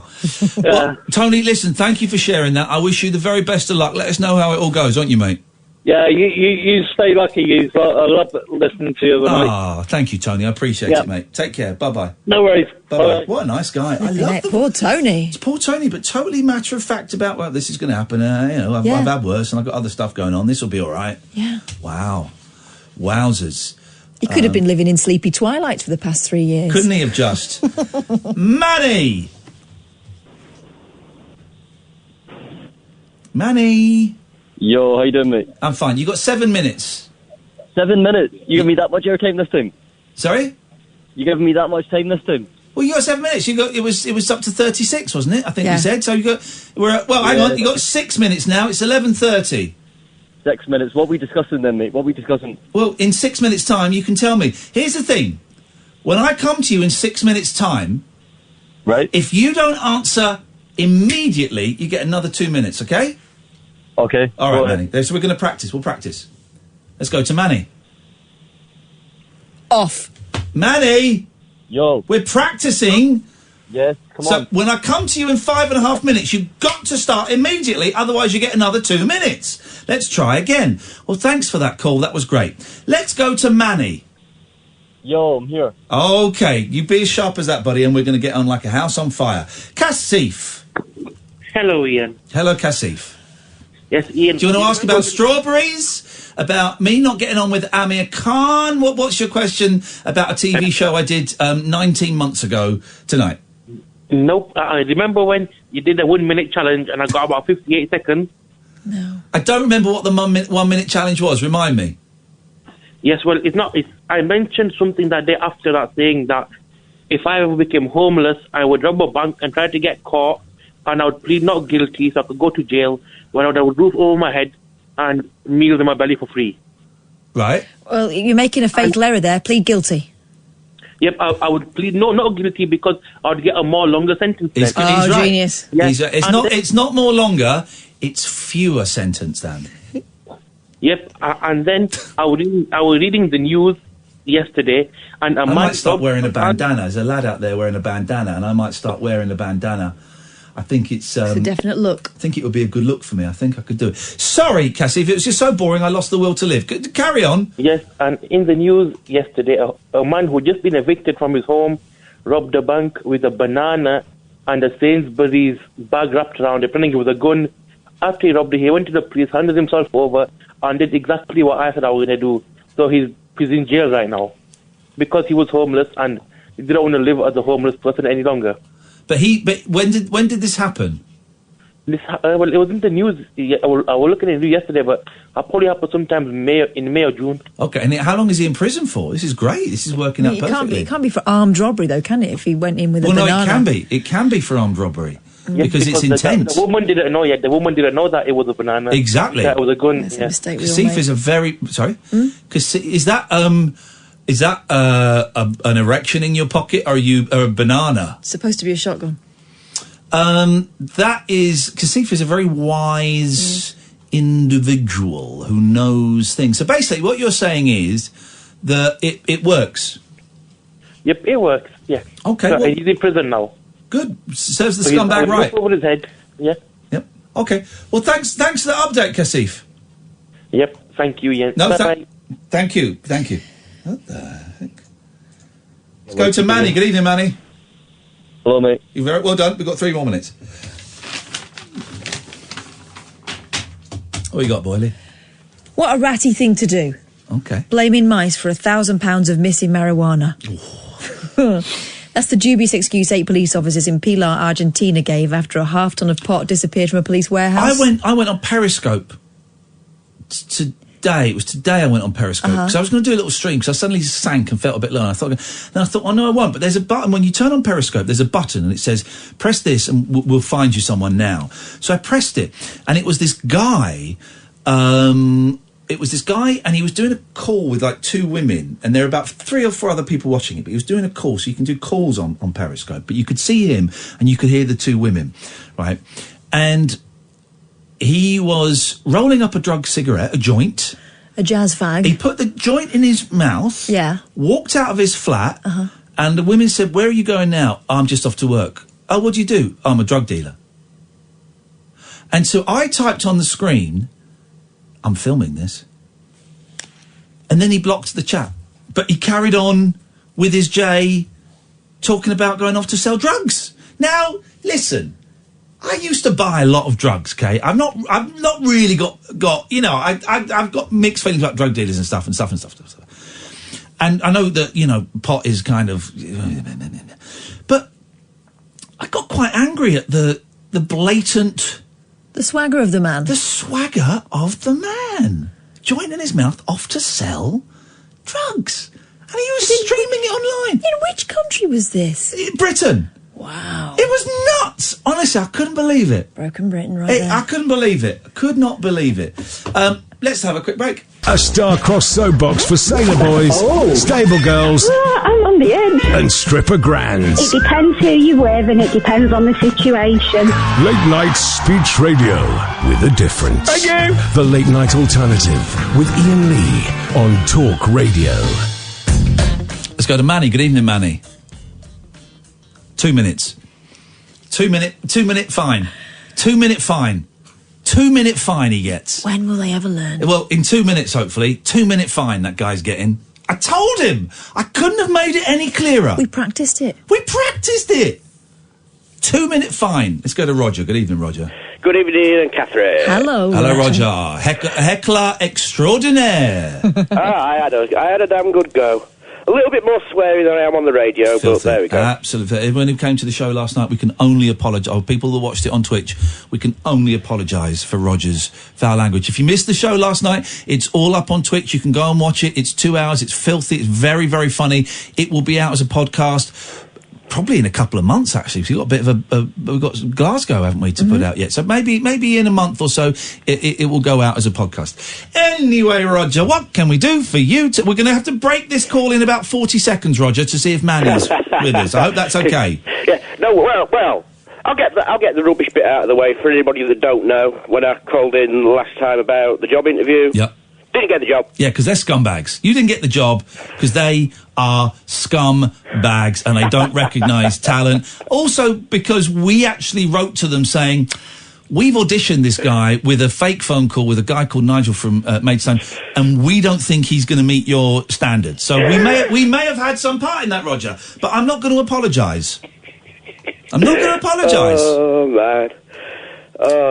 No, that was great. The right thing hasn't come up yet, and it will do. Roger, stay there. We're going to come to you in a bit. This is very, very, very exciting moment for us here. Let's just see. 10, 9, 8, 7, 6, 5, 4, 3, 2, 1. Let's go to our friend Manny. Good evening, Manny. Hi, I'm back. Well done, Manny! Yes, mate. Finally, I'm back. Finally, he is back. Finally, mate. Manny? Manny, we're gonna find out what you called in for after these messages. After hours amusement for anarchists, air hostesses, and jet-lagged Antipodeans. G'day, coppers. Can I crash on your floor? The Late Night Alternative with Iain Lee on Talk Radio. It's gonna be good. It's gonna be great. We've waited a while. We've teased him. Now it's his time to entertain. Ladies and gentlemen, please welcome to the show. It's Manny! Hello, mate. I'm back, mate. Welcome back, mate. Manny, you passed the test. Well done. Great. I cannot wait to see what content, what contribution you have got for tonight's show. One of the best shows we've ever done, and I'm sure you're going to take it to the next level. What have you called in for, mate? Well, mate, I was hoping you'd give me a topic. I'll discuss with you, mate. I was hoping you'd give me a topic. That's not how this show works, Manny. That's not how this show works, mate. Well, mate, can we... Disappointing, Manny. Thanks so much for your call. Try us again at a later date. 0344 499 1000. Let's go to Roger. I do apologise, Roger. That was anticlimactic, to say the least. We didn't see that coming at all. That was very poor, but he was excellently trolled, and that was brilliant. I was waiting for 40 minutes to have nothing, absolutely nothing to say. Oh, dear. There's some strange people. That first call, oh, man. I was going to call in earlier, but there's no way I wanted to follow that. No. What can we do for you tonight, young man? Old man? Middle-aged man? Middle-aged man. I feel old sometimes. Nice to see you yesterday, by the way. Thanks for coming. Yeah, thank you for the CD. I gave it a listen earlier. It's all right, isn't it? It was a great pick-me-up after watching the last 3 episodes of Chernobyl. I watched the first 20 minutes of Chernobyl and I thought... I mean, this ain't going to end well. It don't start well. So, yeah, I'm okay. Maybe I will watch it at some point, but I won't. Sorry? I won't, ever. You don't like nuclear things, do you? I don't like things where it's just watching people suffering until they gradually die. Have you seen the Road? The Road? Nope. Road? Yeah. So I've got terrible wind, but I think I might have some form of stomach disease. So you can't call me out. I tell you a great film. It's not a great film, but it's one I really enjoyed, right? There's a nuclear attack, right? And 8 people, I think, including a little girl, managed to get into the basement of a tower block that is also a nuclear bunker, right? I can't remember what the film's... Have you seen this, Roger? No, it rings a bell. I think you may have talked about it before when we were talking about it. It might have been on Netflix. I don't know if it still is. So they get locked in this nuclear bunker, right? That's ready for this. There's food, there are resources, there is water. All of which are finite. They're in there for years. And then after about 3 years, maybe about 8 months or something. About 8 months. Right, they can't go out. After about 8 months, there's people banging on the door after about 8 months, they go, what was that noise? They hear something outside. There's someone at the door. Jeez, there's someone at the door. Guys! Come on! Come on, help us! We're in here! The door bursts open. You can see out the door, there's like a plastic tunnel. 2 dudes in hazmat suits come in with guns, pointing guns. 3 men, let's say 3 men, come in pointing guns at everybody. Have you seen this film, Sam? Great film. I'm ruining it. 3 dudes come in with guns, right? They grab the child, drag her out. Give us back that kid! No! And they come and lock the door. They weld the door shut. Yo. Cut to 5 years later. Oh, yes, man. They're still down there. The mother of the girl has gone loco. She's given out. It's like sex. They're all got radiation sickness. Oh, now the kid's not there. They can get on with it. No, she's gone loco. Oh, right, okay. She's gone loco. She's lost all self-respect. Teeth are falling out. Hair are falling out, right? And they're all just at each other. It's like gay, bi... everything's... Well, you would, no telly. There's like a gang of them. There's no telly. But there's one woman, one young woman, like in her 20s, and she doesn't want any of this. She's not want any of this shit. She doesn't want any of this. And then they try and rape her. Oh. So she sets fire to the whole thing, and she escapes. And I won't spoil the end, how she escapes, but let's just say she climbs through... She puts on a suit, she climbs through the toilet, wades through the fecal matter and comes out the other side. What will she find? What will she see? Bum? Is she going up through the toilet She's chute? going down through the toilet. Oh, right, okay, yep. Okay. Okay, well, it's a good film. I thoroughly recommend it. Sounds great, very realistic. I'll give it 5.6 out of 10. Roger, what can we do for you, please? I would recommend you watch Chernobyl. Okay. As grim as it is, the performances, the bravery it shows. Yeah. And I didn't realise you'd not seen it, because when the Chernobyl fall off, there is some grit, there is some grim humour. Does a penis fall off? No, but you see a few penises. Okay, well, suddenly I'm interested again. Kath's perking up a bit. The miners that are digging the tunnel under the reactor. With their dicks? No, they can't have... Erections? They can't have fans, because the fans will blow the dust. Yeah. So they have to go... To breathe in the dust. Well, you know, in real life, in the olden days, in the very olden days, miners used to do it, Starkers. Yeah, that's what they said. It's what our fathers used to do. Yeah. They all stripped Starkers. Yeah, all right. Well, and it was the guy that played... I didn't realise it was horny. Was it Trevor in EastEnders? I'm like, who's this? Trevor. Evil Trevor that got the iron in the face. Trevor, he was the lead miner. Oh, blimey. But yeah, it is so good. Oh, Roger, I would recommend it. Okay, Roger. Well, I will check it out at some point. Is there anything else you'd like to say, or should I cut you off? No, cool. Okay, come on. 0344 499 1000 is the telephone number if you want to give us a call. We are going out, hopefully, with Greg Turkington tomorrow. He's a vegan.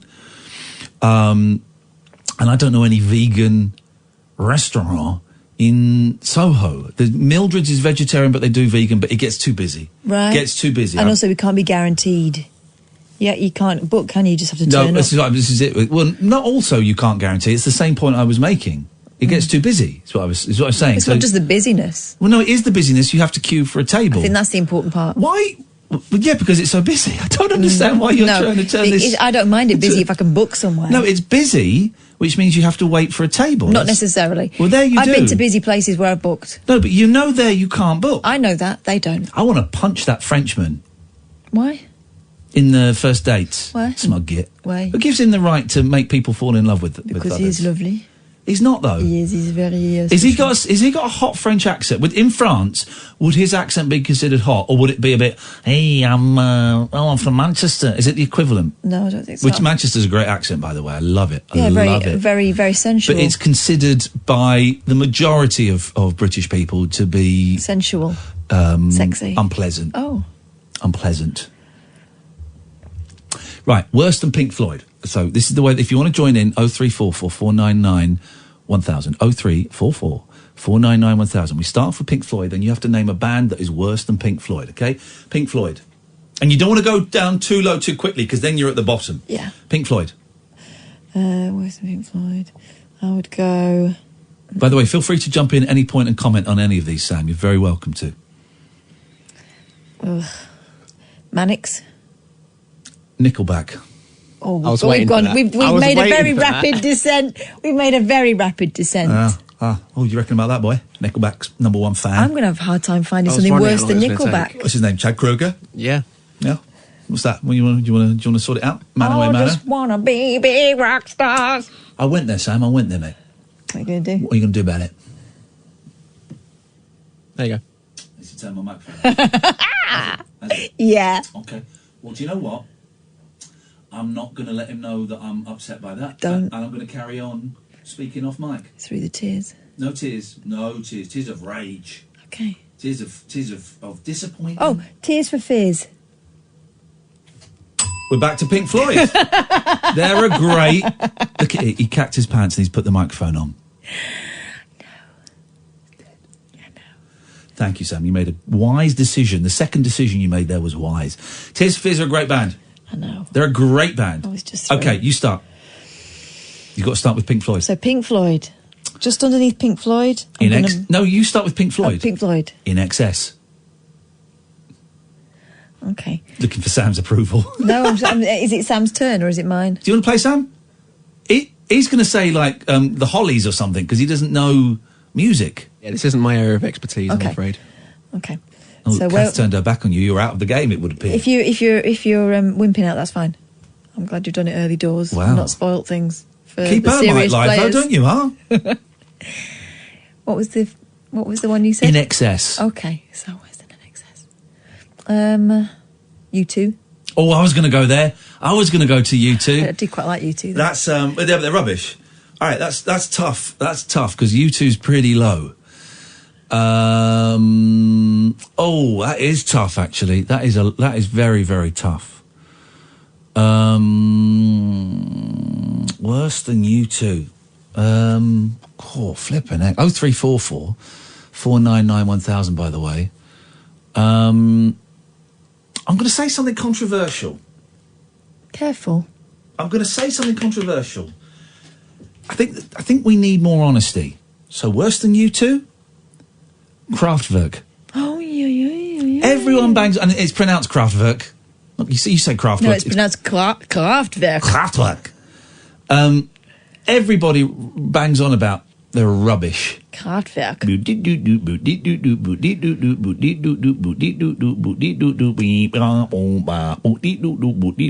Actually, I tell you what, I am lying. I went. I got this live album of Kraftwerk. Of Kraftwerk, and it is. This is the live. This is Kraftwerk live at the Royal Festival. It's pretty amazing, actually.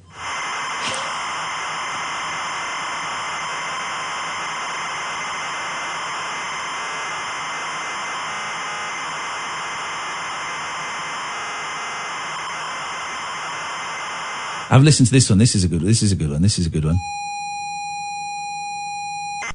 Oh, everyone likes that one, though, don't they?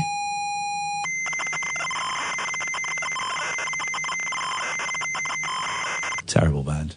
Remember that guy that phoned in that wouldn't accept that the Art of Noise were influenced by Kraftwerk. Hey, guess who I heard on the radio at the weekend? Kraftwerk? I'm Dr. Hofweitzheimer. I'm Dr. Hofweitzheimer. She's 90 years old. She was talking about Willis? She was talking about Viagra, vibrators, and pornos. And there's a documentary about her coming out. So I think she's doing the rounds. Good grief. Good grief. She's talking about coming on Radio 4. So see if we can find her and let's get Dr. Ruth on the show. I've tried to get Dr. Ruth in the past, but she's elusive. Forget her then. I'll try again. What happened to those calls? We had some calls and then they just went, what's wrong with people? They're Kraftwerk fans. Go on, worse than Kraftwerk. Kraftwerk. For my tastes, worse than Kraftwerk would be Coldplay. Game over. You won. That's it. You won. You won the game. No. The lowest is Beautiful South. We all know this. No. Yeah. Coldplay are worse than Beautiful South. No. Oh, for God's sakes. You won with Coldplay. Okay, 1-0 to Kath. 03 0444 499 1000. There's a quick game of Adamant.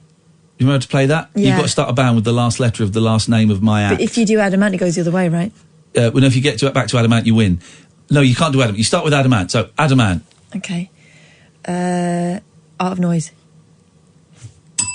No. What? The last letter of the last letter. Oh, last letter, not of the first word. Okay. Adamant. T'pow. Oh, the U's are tough. Underworld a band? Are they? Underworld? Are they a band? Let me Google Underworld. I think Underworld are... Hang on a second. Let me just get Simon. Let's bring our friend Simon into this. Simon, are Underworld a band? Yeah, Born Slippy from the film Trainspotting. Thank you, Simon. Slippy. So we'll stop there at Underworld. So the letters... Do you want to play a game of Adamant, Simon? Yeah, I'll play a game. I was going to go for the Pink Floyd game, but I'll play a different game. Okay, so you've got to do a band or an artist whose name begins with the last letter of the previous band. So Underworld. So your next one has to start with D. Dr. Dre. Beautiful, Catherine and E. Erasure. Now you get bonus points because it begins and ends with the same last letter. Eddie Grant. T. Simon. TerraVision. Oh. Yeah. Nirvana. Alice in Chains. Where did they come from? I don't know. God, that was. Go on, Simon. Sorry. Steel Eye Span. Steel Eye Span. Yeah. Great. Another N. Yeah. 5. No, 4, stop it. No. 3, 2, 1. It's between me and you, Simon. Nico. It's not a band. Band or an artist, I said. I've said it very carefully. I said it. Simon. Has anyone seen the goalpost? Simon, did I say band or artist to you? Band, you said. I don't know. You might have to have Sam to go back and listen to it. Okay, Sam, during the news, I need you to go back to when we started the Adamant game and also when we started the conversation with Simon where I give out the rules. Could you do that for me during the news? Thank you. All right. Well, while that's on, Simon, you're going to have to wait now because it's all got very tense. So, Sam's going to do that. Here's the thing. I've never lost one of these Rewind Be Kind battles before where I get Sam to get the tapes. You sure you want to do this, Catherine? I don't care. I've got nothing to lose. You. Okay, just wasting the time on my award-winning radio show. Paul Ross is coming in. Paul? Oh, Paul? Hang on, microphone's coming. The other microphone, Sam. There we go. No, don't make him chase it. It's like a cat with a laser pen. I don't think you said artist, but you accepted Dr. Dre and Eddie Grant, so the jury's out.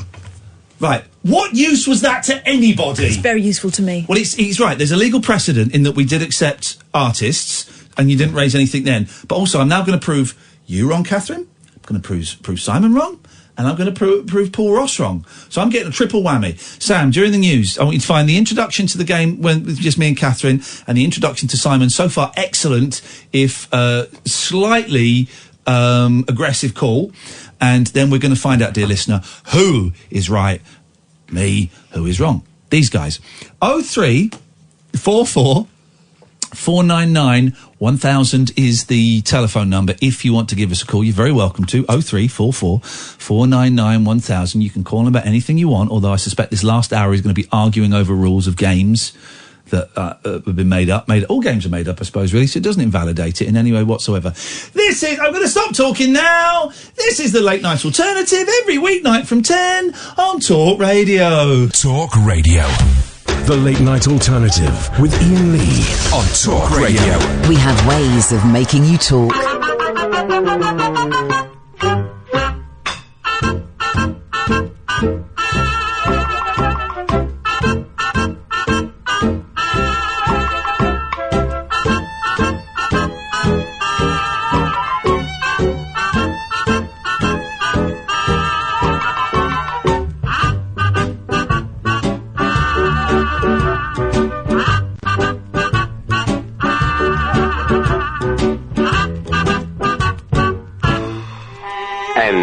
The Templeton twins, together with Teddy Turner and his Bunsen burners, heat things up with their version of Light My Fire.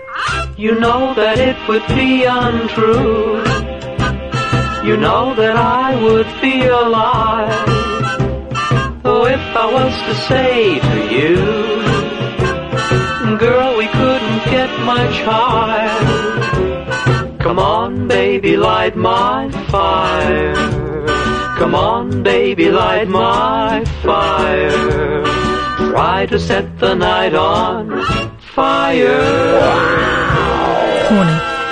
The time to hesitate is through. Aren't your balls normally held back by your willow? No time to wallow in the mire. Try now, we can only lose. And our love become a funeral pyre. Shag a pony. Come on, baby, light my fire. Do you want me to do it for you, Rabbit? Come on, baby, light my fire. It's cancelled Brexit. Try to set the night on fire. I'm David Babcock and I got my willy stuck in a hoover. You can pack that in as soon as you like. What, do you hate me? I've got a mouth for a sausage.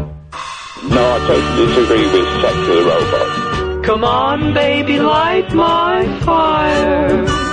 Come on, baby, light my fire. What a find this is. Try to set the night on fire. That's a whole album.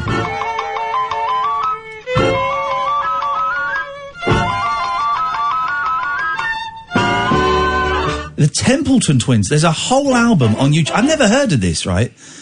And it's got. I want to find. Hang on. Let me see if I can find something on here. Hang on. What is this? Hey Jude. Hey Jude. All right. Hang on. It's before that. And she'll cry just to... There we go.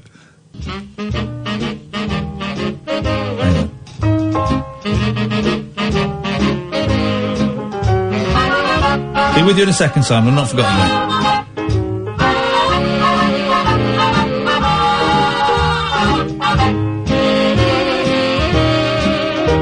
And now, stepping up to the vocal microphone, the Templeton Twins pose the musical question by the time I get to Phoenix.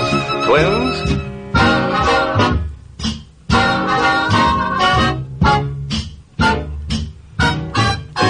By the time I get to Phoenix, she'll be riding.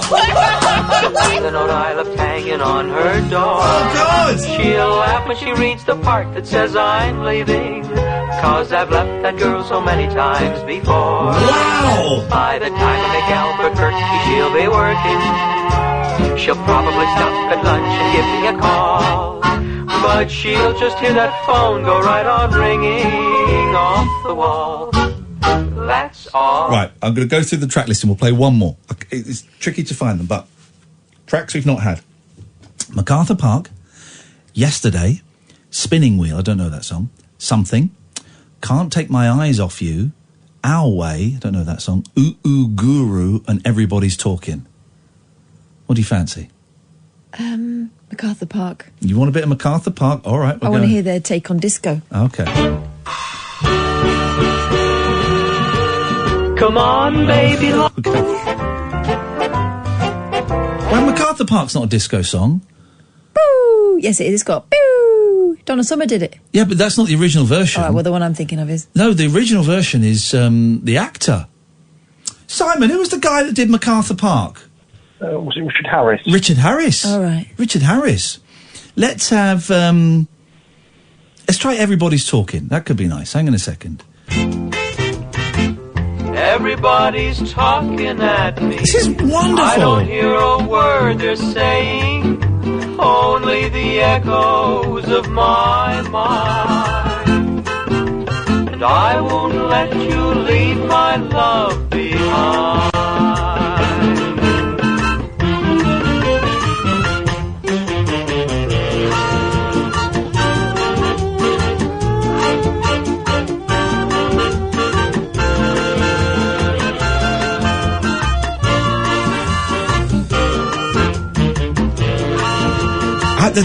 The Templeton Twins are a real thing. What is this? The Templeton Twins? I'm now looking on Amazon, of course. It doesn't say. Oh God! Oh God! Oh God! Simon, indulge me. Indulge me. One more track. This may not be on. Let's try this. Oh. If anyone can find their version of Love Will Keep Us Together, please, I can't find, it's not on YouTube. So if anybody can find that, I want to hear some of, that. Wow, what a world. Simon, Sam, have we got the clips? Okay, so just to establish, Catherine is saying definitively, and Simon is kind of putting his tongue up her butthole by suggesting that I don't think you were clear. They think I didn't say bands and artists. I can tell by Sam's face he knows who is in the right and who is in the wrong. Sam, let's have a listen to the first clip, me explaining the rules to Catherine, please. Do you want to play a game of Adamant, Simon? Yeah, I'll play a game. I was going to go for the Pink Floyd game, but I'll play a different game. Okay, so you've got to do a band or an artist. Paul Ross, this is for you. Simon, this is for you. And Catherine Boyle, this is for you. You know, this is why people don't want to play with you anymore. Because I'm right. Listen, words are my weapons. They won't sometimes. Please don't quote racists in here. Please. What, Cher? Oh, I thought it was, well, yes, she is actually. Gypsies? Can't say that. You can. She's saying that all gypsies are thieves? No, that's what people used to call them. In that case, I Pay forgive her. attention. I thought you were doing a Morrissey impression there. No. Okay, in that case, that's fine. I am very, very careful with the words that I use. When I am playing a game, I get the rules right. Sam, thank you so much for that, my friend. Thank you. And I forgive you for when you're a bit stupid earlier on with the old microphone thing. That was out of order. But that's forgotten about it. What microphone thing? Well, I don't remember you turning my microphone off. Don't remember that. It's gone. I like that guy. Simon, thank you. All right, we'll start the game again. And we're gonna bring in our good friend Chris. Good evening, Chris. Hello, Ian. Okay. Are you up for? I'm good now. Are you up for a game of Adamant? Oh, I don't know what that is. Well, go on. Yes, right. I'll have a go. Excuse me. Wow. Right. So Adamant is I start with Adamant, then Catherine has to name a band or an artist. I've got to. I cannot stress that enough. It can be an artist as well. That's fine, yeah. Okay, I know you've got it, Chris. I'm just making sure Simon and Catherine have got it. And that begins with the last letter of the previous artist. First 2 times round, it's fine. It's fun. It's a bit of fun. My new watch broke. I only bought it a week ago. First 2 times round, fine. We'll just get third time round. We start putting in the 10-second time thing. Okay. Okay. So it goes. Yep. My name starts with me. Then it's Catherine. Then it's Simon. And then it's Chris. Are we ready, guys? Yeah. Yeah. Adamant. Tina Turner. Radiohead. The Doors. Now we stop the clock. We stop the clock because this is an unclear rule, and we have to. It's like Uno that we have our own rules. Do the Doors? We all have to come to a consensus. Do the Doors begin with a T, or do they begin with a D? Simon, your opinion, please. T. I'm saying T as well. So, Chris, we can't allow that. But first time round, we hadn't established that rule. Thank you for bringing it up. So, Chris, you've still got to name an act that begins with D. Dina Carroll. Oh. And that's ending with an L, is it? Yes. Los Lobos. Oh, nice. Spandau Ballet. Terrorvision. You can have that because that was a practice game earlier. Yes. Yeah. Who was that? Sorry. Terrorvision ends with an N. Terrorvision. N. I think Chris is the weak link in this. I'm struggling already now. N. There's not a timer yet. There's no timer yet. Plenty of time. N. Oh, could you give us a clue with that one? I'm struggling with an N. I can't think of any. It's an artist or a band beginning with N. Neil Young. There you go. Neil Young. Okay, G. Glenn Campbell. Oh. Liza Minnelli. In Excess.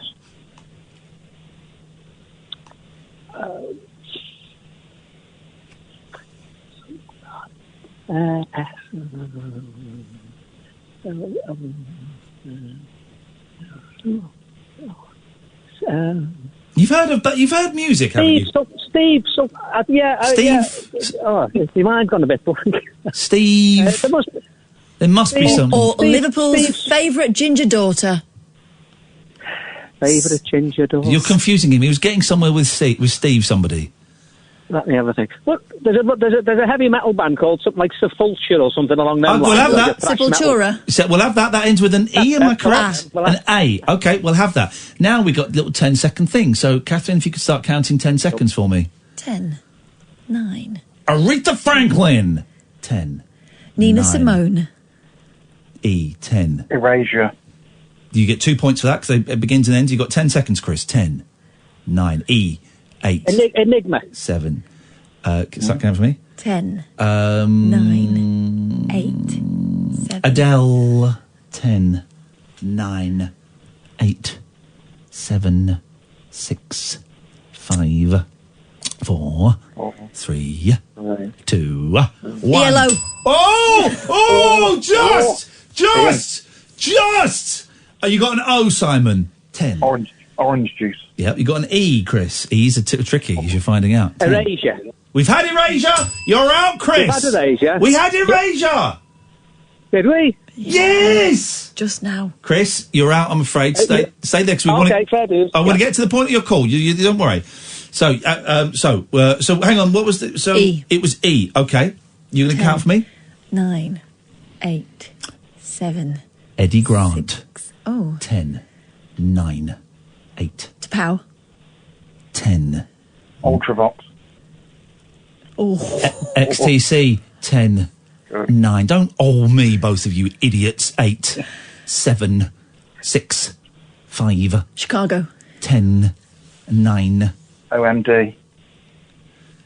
Count me. 10, 9. Or was that Orchestra Moves in the Dark? Yeah, we know what it... No, you said OMD. Ends with D. Yeah, okay. 10, 9. Depeche Mode. 10, knee, 9, 8, 7. He's plays in the jungle Eva with Jenny. Cassidy. Okay, there we go. Me and Jenny would play this. You've got a Y there. 10. Yazoo.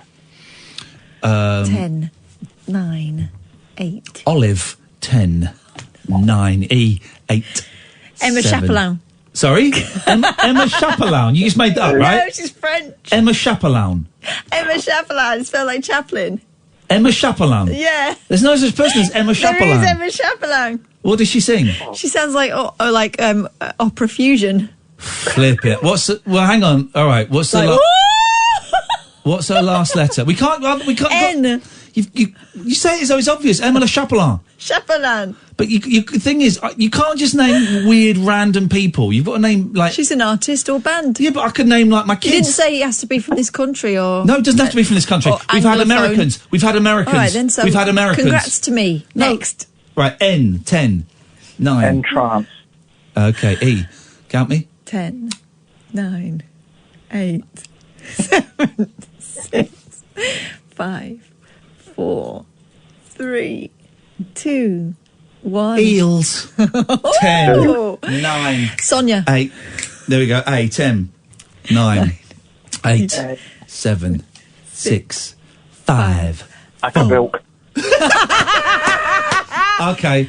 Okay, 10, now we got 9. Kid Creole and the Coconuts. 10, 9. Spania. Is that an A? Yes. 10, 9, 8, 7, 6. Avicii. Oh, too soon. All right, go on. 10, 9, 7, 6, 5, 4, 3, 2. Ian Jury. Nice. 10. No, that was close. 8, 7, 6. Why? We're all asking that right now. 5. Yellow. 10. Yellow. It ends with an O, yellow. 10, 9, 8, 7, 6, 5, 4, 3, 2, 1. Oh, Simon. Yes, choke there. Right, my go. Oh, 10, you can. 9, 8, 7, 6, 5, 4, 3. Odyssey were a band, weren't they? Yes. Yes. Oh, God. 10, 9. Yaz and the Plastic Population. Okay, N. We're on 5 seconds now. Okay. What? Yeah, we've got 5 seconds now. Count. 5. Neil Diamond. 4. 5, 4. Duran Duran. 3. No, don't go to 3. 5, 4. Nico. 3. 5, 4. Ollie Murs.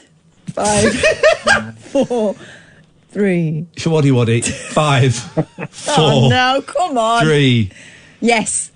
Okay, go on. 5, 4, 3. Oh. 2, 1. Oh! Yes!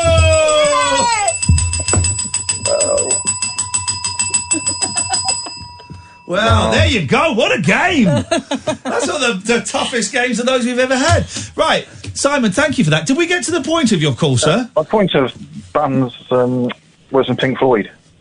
Oh, yeah, go on. I was offered level 42. Oh, I turned on, well, Sky News was on in here the other day, and Mark King was sat at the Sky's news desk talking to the news presenters with his bass guitar too high, and he was playing slap bass while they were doing the bass. He was slapping his bass during the news. Simon, thank you for that. I appreciate you. You're a very good sport and indulging our nonsense there. Chris, good evening. What can we do for you, Chris? Hello. I was phoning up to. I have to say that outstanding music knowledge, by the way. Thank you. Outstanding. I was phoning to say that this is really scraping the barrel now, but Lou Reed, Metal Machine Music. It's an album from 1975. It's Have unlistenable. you ever heard it? No one has. It's unlistenable. Well, have you ever read the reviews on Amazon?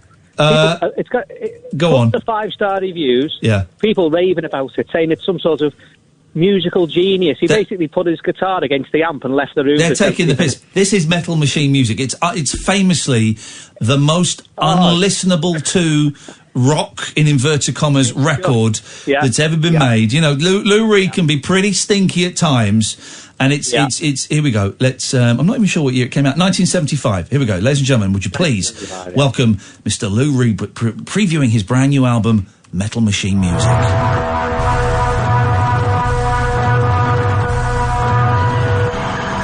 This isn't even a joke. This is the actual album.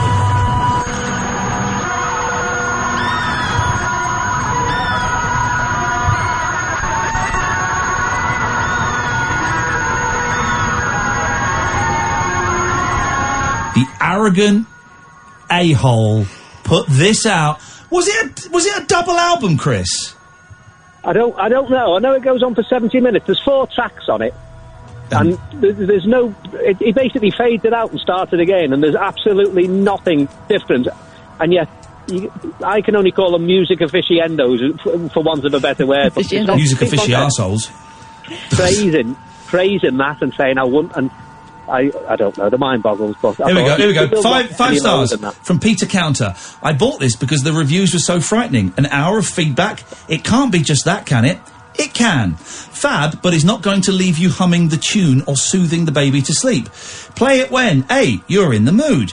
B, you have guests and you want them to go. C, you want to annoy your partner. D, you are driving down a posh street with the windows down and want to be antisocial. Or E, if you just love guitar feedback and can't get enough of it. There are always people.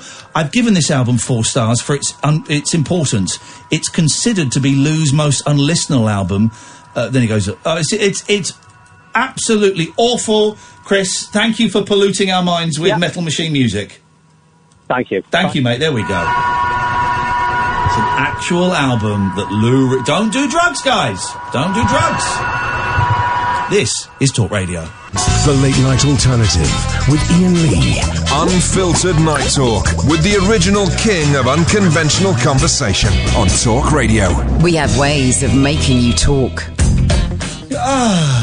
Now, we did the show yesterday. Only 3 more shows left in the diary so far. If you want them, Shaftesbury in Dorset, July the 6th. Belfast in Belfast on July the 26th, 27th, Saturday. And Bath, in Bath, in September. Bath is almost sold out. Yeah. The other two, long way to go. I think Belfast's going to be, we might just sit around the bar and have an intimate chinwag, which I'm totally up for doing. Actually, that'd be cool. If you want to get tickets for the show, iainlee.com/event. iainlee.com/event. We did a show last night. Mm-hmm. Thank you, everybody who came. We had over 100 people there. It was a great show. It was really fun. Thank you. One of the funniest we've done. And London ones are always a little bit tricky. Because people in the past have tended to sit there with their arms crossed as if to say, entertain us. But loads of people, loads of new faces, loads of familiar faces came. It was great. I hope you enjoyed it as much as we did. It'll go out in a month or so as a couple of podcasts. But one person, Catherine, several people couldn't make it. A lot of people quite often for these shows book tickets and they can't make it. Mm-hmm. And we try and give away the tickets if we can. If people want to try and sell them on, they can. But one person couldn't make it, and she had a really interesting reason for not being able to come to the show. We've heard them all before. We've heard, I went out last night and I'm too hungover. Yep. I've got a college thing to hand in. I snowed under with work deadlines. Blah blah blah. Yep. I've never heard this one before. No, ever. this was intense. Go on. What did she say? She attended a mini exorcism the night before and she was spent. She attended a mini exorcism, not one of the big ones. Now, I don't know what I didn't know you could do. It's like saying something is very unique. I didn't know you could get gradations of exorcism. Sheila, what's a mini exorcism and why did you have to have one done? No, I was phoning to play the music game. Yeah, but we're interested in your mini exorcism. Oh no, I've been practicing the game. Well, we could play the game. We can play the game in a minute. Okay. No, it wasn't me. You were a spectator to an ME, as we're calling them now. Yeah, to be honest, I still don't feel very good. But why don't you feel good if it wasn't you that it was happening to? Because it's everyone, isn't it? It's everybody I don't really know what an exorcism is. I've never seen the film, so I went to this thing. It was a Catholic thing. I didn't want to go. I got guilted into going because I thought, well, if I go to that, I probably won't come to your show. Anyway, went to this thing because it's supposed to heal all your ills. Went because a family member has got 4 slip discs. So the idea was that, look, let's just go and see if this person has a miracle. What instead of a doctor? Slip discs are painful, man. Yeah. But an was it an exorcism or a healing session? It was everything. So the thing, I thought it was a healing session, but when I got there, people that had, I feel a bit awkward saying this because it's obviously a sensitive issue, but people with cancer that said they'd been healed at the last session came back and their cancer had allegedly gone. Yeah. This is the person I I've been literally to, don't believe that, but okay. Yeah, I know. This is the thing. It's made me doubt everything. It's made me doubt my faith. It's made me doubt a lot of things. So went along, and then when the cancer had come back, the explanation was, well, if Jesus heals you, then you're completely healed. There's no sort of partial healing. So you've been cured of cancer. It's now the devil that has come in and taken your miracle, basically. The devil's come to steal the miracle of God from you. So then the devil was expelled from them. So it was, I can't quite, I know Catherine's Catholic because she's mentioned it before. No, I'm not. Oh, sorry, you were raised Catholic, sorry. No, I wasn't. I'm not, nothing to do with Catholicism at all. Oh, sorry, I thought you'd said it once. Sorry, I do apologise for that. But I've been raised Catholic, but never seen this side of it. Yeah. Before, with people, I don't know, laying hands on people and spirits coming out and the Holy Spirit coming into people and people jumping out of wheelchairs because they could suddenly walk again. And it was just, I feel guilty. I don't want to badmouth anything, but it was a very strange experience. Oh, and it sounds very strange. I don't think you'd 6 hours. It was 6 hours as well. So it was completely hours. Strange. And I wasn't even there for all of it. I've got extremist family, and they were there from 9 in the morning till 10:30 at night. I think I went along at about 4, but it was quite, it was draining. I can't really explain it. And I sort of went along because some of the issues I've got, which is insomnia and sort of mental health issues and addiction issues, and I think the family member that took me hoped that maybe it would cure that. But in fairness, with the insomnia, I've never slept as well as I did when I got home. Yeah. And that's partly why I wasn't able to make the show, because I just was so, like, spaced out and asleep until about midday yesterday. And then with sort of some of, I can't tolerate alcohol either since it's happened, which is kind of weird as well. So perhaps something did happen to me. Or it just... Or perhaps you witnessed something really intense.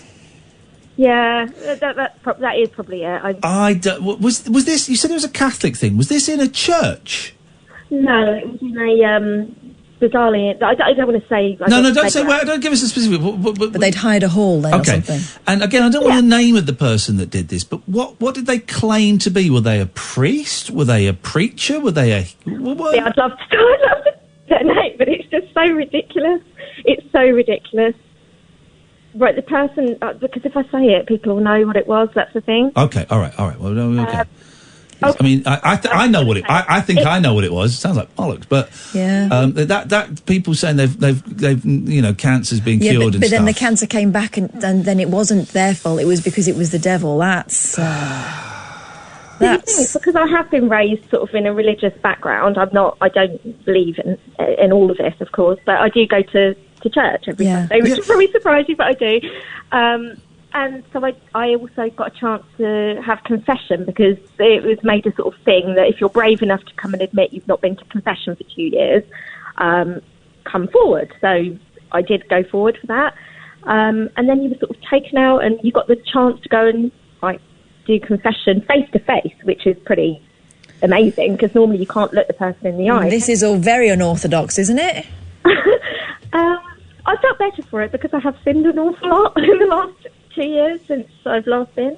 So I do feel better for that. So it could be just that I'm feeling... But do you ever go and see a doctor? Me? Yeah. Yes, I do. I do. Same as you, I'm on antidepressants, and they... Unfortunately, you do have to go in and see them, I think, every 2 months. I got to go in every flipping month. I go in I used to be able to get a repeat prescription that would last for like a year. I have to go in every month and beg for my drugs. No, so, me too. It's the sort of mental health priorities now, isn't it, with the NHS, that you have to go in more regularly. So I have to go in every 2 months. And actually, I was going to phone you because this happened a couple of weeks ago, and I was just so exhausted of lying to people and so tired of making up stories. Yeah. First time ever I actually told the doctor the truth, and I told him I was an addict. And when I first got there, he was going to reduce my medication. By the time I left, he offered to double it. Oh, so gosh. I didn't take either, because I wanted to just stay on what I'm out. Honesty is the way forward, I'm finding out at the age of 46. I've always been honest with the doctor. I go in and say, right, this is going on. Otherwise, what are they going to do? Honesty is the way forward, Sheila. My God, the revelations I'm making in my personal life in the last couple of months by sharing stuff with people really close to me. My God, it turns out it's all right to be honest. I know. I suppose it's just we sort of grown up with not being honest. Yeah. It's not been okay to talk about stuff. And I'm still like that, because there's people in my family and friendship groups I wouldn't, and also obviously work, and that's another thing, isn't it, that you have to be careful what you say. And I am always worried what I say on the radio, because I think you've said to me before, I've got quite a distinctive voice, and I do worry that someone in my family You did confess to breaking into someone's house. Right, hang on, Dave. Evening. It's Dave. Excellent. Right, good. I thought it was. Dave has found the recording of the Ray Davies playing the Village Green Preservation Society at the Royal Festival Hall in 2011. I was there. Dave, you found it? Yeah, a friend of mine taped it, so I got hold of him and, yeah. Well, I'm afraid it was a trap, Dave. I have to report you and your friend to the police. And to the Davies brothers. Right, Sheila. No, I was cut off. No, you weren't cut off. You're still on. She's gone. Where? Oh, Sheila. Sheila, you were... Right, OK. Well, we were going to play Adam Ant with her, but she's gone. Right. So well, if she rings back by the time it's her turn, she can jump in. She's... Right. We're going to go... Get Sheila back, because I want to play... She said she'd been practising. I want to play some Adam Ant. Dave's going to be good. We're going straight in hard... We'll have one round, friendly, then we're straight into 10 seconds, OK? You all right for that, Dave? Yeah, cool. While we're getting Sheila back, how was your car? Dave came to the show last night, and his car was on fire. Yeah, she said she did a mini exorcism last night. I think this evil spirit went in my Mini. There was smoke pouring out of your car. Yeah. All I could do was move my car away from yours in case there was an explosion. Yeah. Well, I managed to sort of get it to drive, and it was fine. And then about 6 miles from home, it completely died on the motorway. Oh, God. And I was still there at 3 o'clock this morning. Waiting for the RAC to turn up.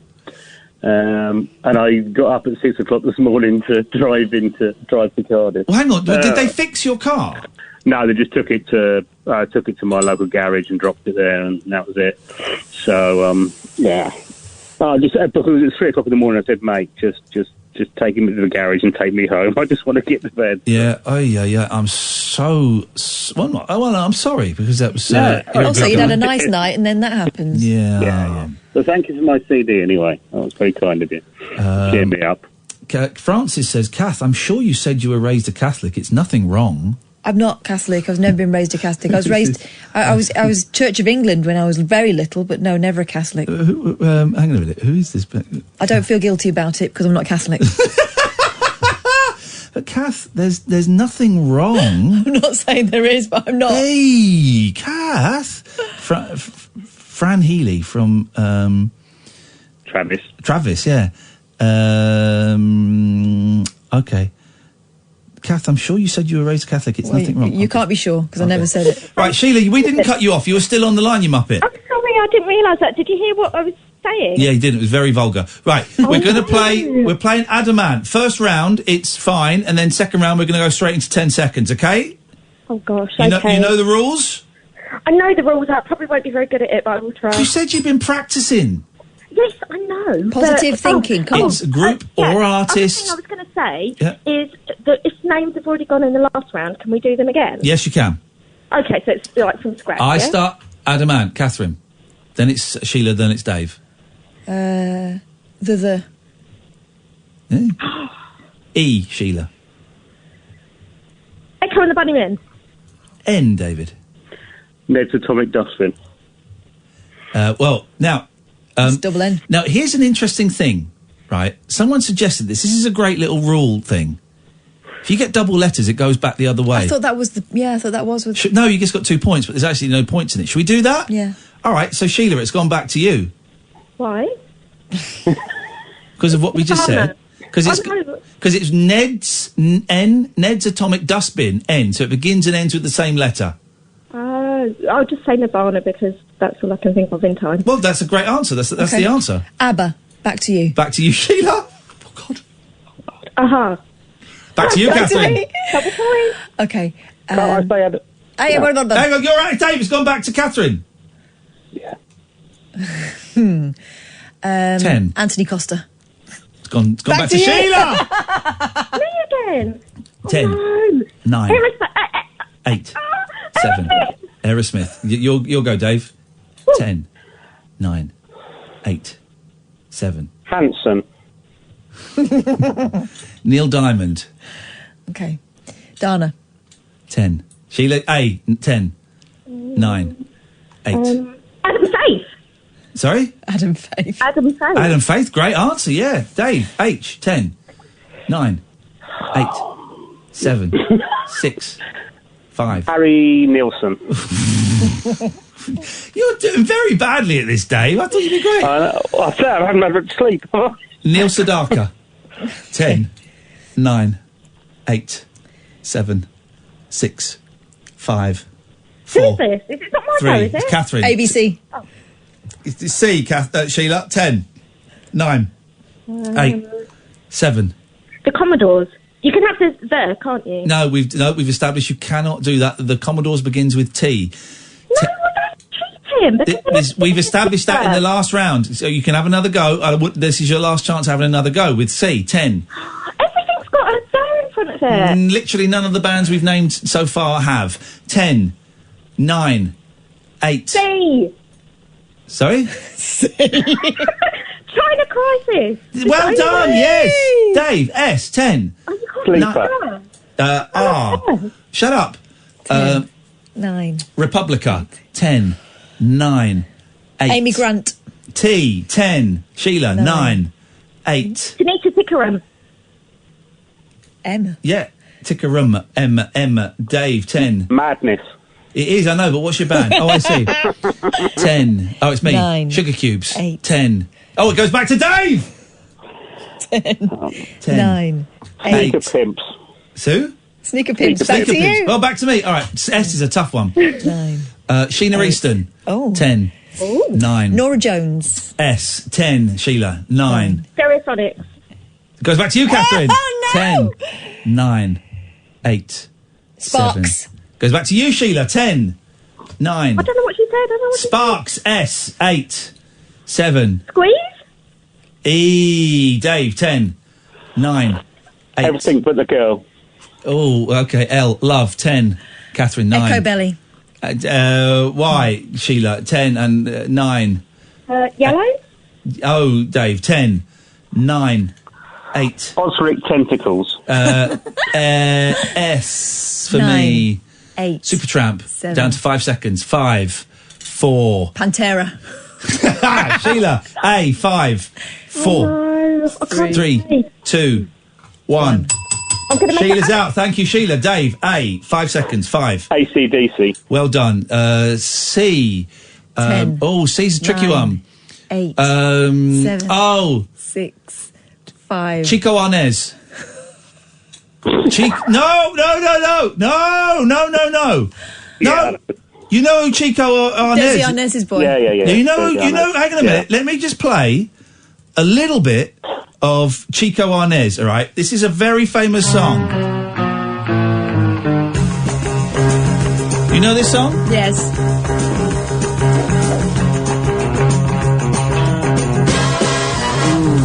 Would I? This is great. Would I? So we're on Z, Catherine. Oh my God. 10, 5. Zappa. Oh, Dave, Conflab. I don't know because it's Frank Zappa. It wasn't. He didn't have a band called Zappa, did he? He had the Mothers. No. I say no. We can't allow Zappa, Catherine. You're out. Zach Hansen. You're out, mate. You're out. It's over to Dave. Z. Zucchero. Oh! Yes, mate! Zucchero! Oh, that is absolutely incredible. I think you should give him the win for that. No, it's my go! Yes. It's my go! Yes. No. Right, count, 10. No, 9. hang on a minute. 8, it's 5. 4. 3. Oasis. 2. 5. 4. 3. 2. 1. No. Good night, Dave. Thank you very much indeed. Zucchero. Thank you very much indeed. Thank you very much indeed. Great night there. Great night. Great time. I don't know what that noise was for, Catherine. Don't know what that noise. What was that noise for? Sorry, you got a problem? Speak a little bit louder. Someone's got a problem here. Look, we've got a complaint. Yes, Simon. Can we help you? I ran back for a rematch, but didn't get on. Don't play with Ian. He's cheating his arse off. I'm not. Well, first of all, my arse is firmly on. Secondly, not so firmly these days. Well, it's the contents actually. Secondly, I'm not cheating. And thirdly, Simon. So what's on your page there? What's on your screen? Oh, you just changed it. Search by song, lyric or artists. Oh, no. I don't believe it. The integrity of the whole game has been brought into disrepute. I know, isn't it awful? I feel violated. Violated is what I'm going to say as a friend. I mean, how did I win last time? Well, because cheaters sometimes prosper, it would seem. Has he got any defence? No, a big grin on his face. Oh, Despicable. Unbelievable. Can I just query After talking to Sheila about honesty. Anthony Costa's a band member, Catherine. He's an artist. He's an artist. Oh. I think we went over this last time, Simon. Don't embarrass yourself. No. Hang on. I think Anthony Costa had... He did have a solo. He did have a solo song. This is the Anthony Costa solo song. Do you ever think of me? No, Anthony, we don't anymore, mate. I think of him doing that wee on the cash point. Did he? Yeah, he did. He got busted doing that. Simon, I'm afraid I will not let a good friend of mine be libelled by you, and of course referring to Anthony Costa. How dare you suggest he's not an artist?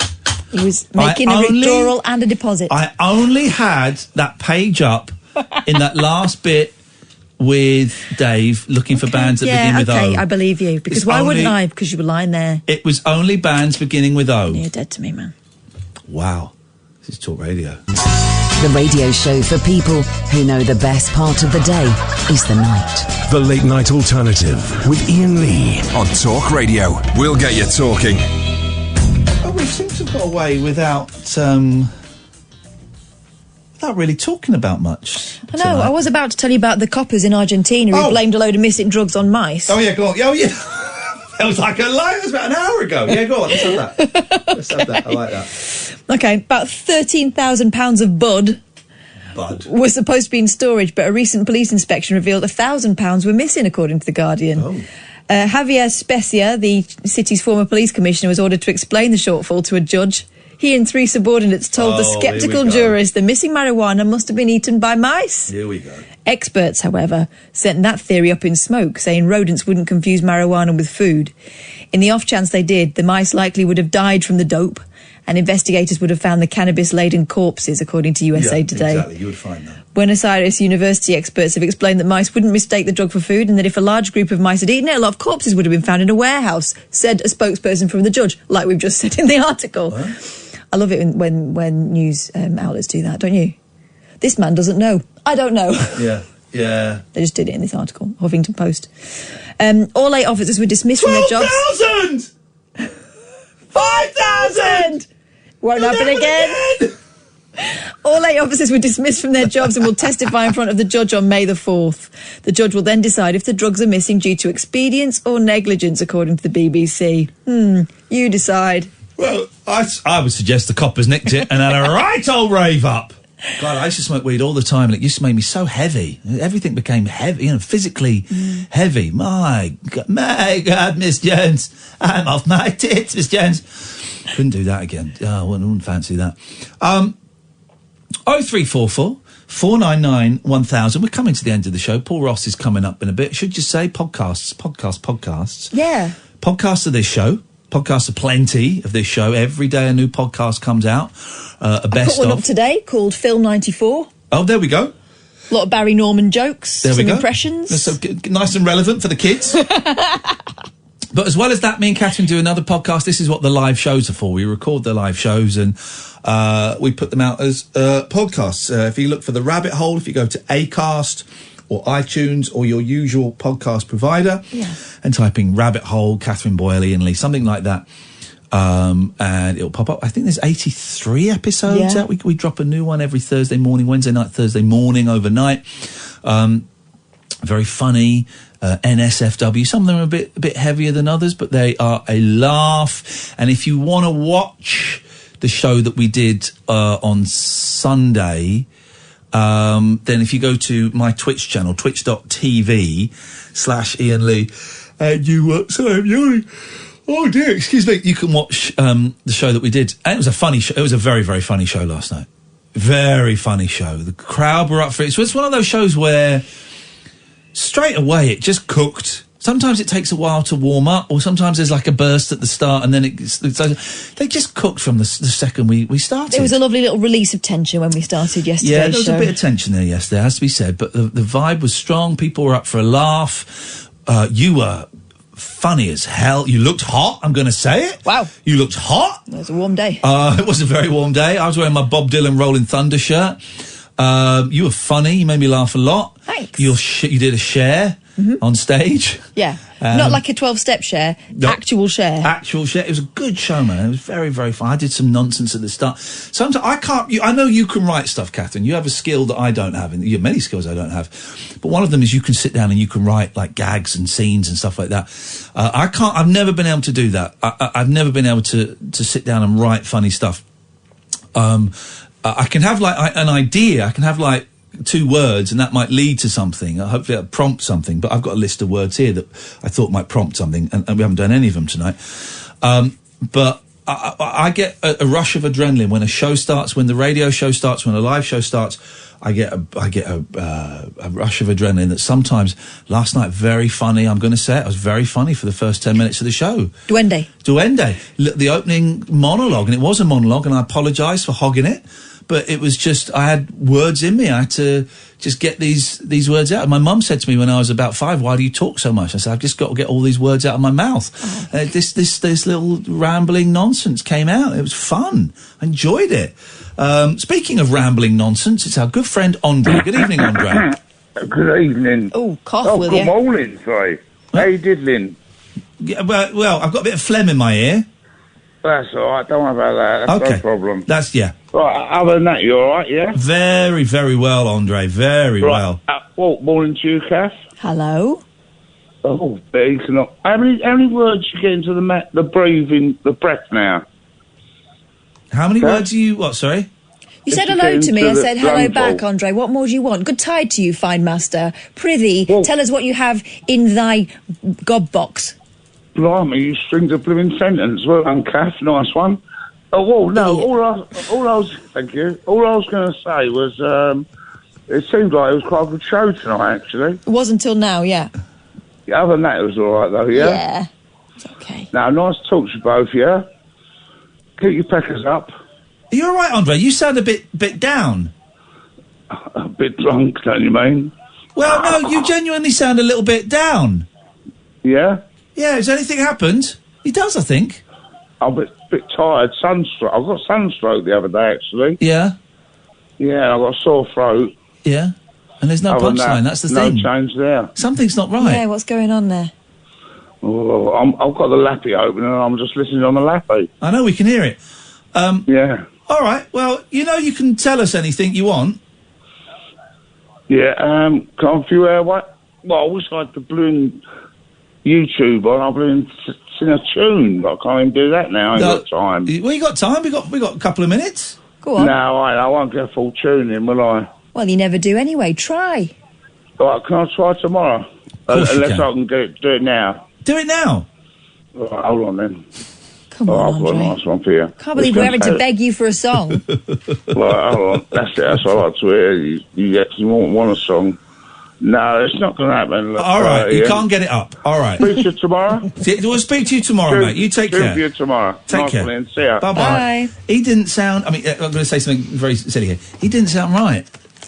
And I know it's Andre, he never sounds right, but he didn't He normally comes in and he's normally got a joke or something, so that's just why I don't say an sounded- awful lot, because it's like it's time for your monologue, but there wasn't one. Sounded a little bit... You did say to him, what's in your gob box? Not a locution I'm familiar with, I must confess. Interesting, I though. wouldn't use it to you. No. Paul Ross, nice to see you. I like that shirt. Nice shirt. Oh, thank you. I have a shirt that I call my Paul Ross shirt. Really? Yeah. I it's missed not- that one. No, it's not that loud, really, but for me, it's quite loud. Do you remember, it's that sort of blue one with sort of a flowery I pattern really on? like that. I don't know why you don't wear I it. chucked it away today. I'd have had it. I've got no pride. No, it's a bit old. I chucked it away because it's a bit tatty, not because it's... Right, we're going to get you a new Razzle Dazzle shirt. Yeah, well, I'm just wondering... Well, just everyone calm down. Because I've just had a bit of a clear out of the wardrobe today. I'm just clearing out some stuff, trying to make a bit of room, trying to, move on with the times a little bit. And so I threw away trousers that I'm never going to get back into. I made that call. Although, because I've got this stomach bug thing, I've lost a lot of weight, and I'm getting into trousers that I didn't think I'd get... trousers that I didn't think I'd get into. Michelle Pfeiffer's. But I'm aware that it's because I'm not very well, so I'm like, this is great. Is that still that thing you had a couple of weeks ago? Yeah. Have you been to the GP? I'm going next... I booked an appointment to go next week. How are you, though, Kath? You've recovered? I think I'm all right, yeah. I'm going to tell you, Paul, because we're having this conversation. I soiled myself at the weekend. This is the state. I'm at 46, and I'm on a hammock. And I soiled myself. I'm thinking, this is not... that's when Kath went, you should probably go to the doctors now if that's... I think so. That's the stage that you're at. Are you in pain? Got any pain down there?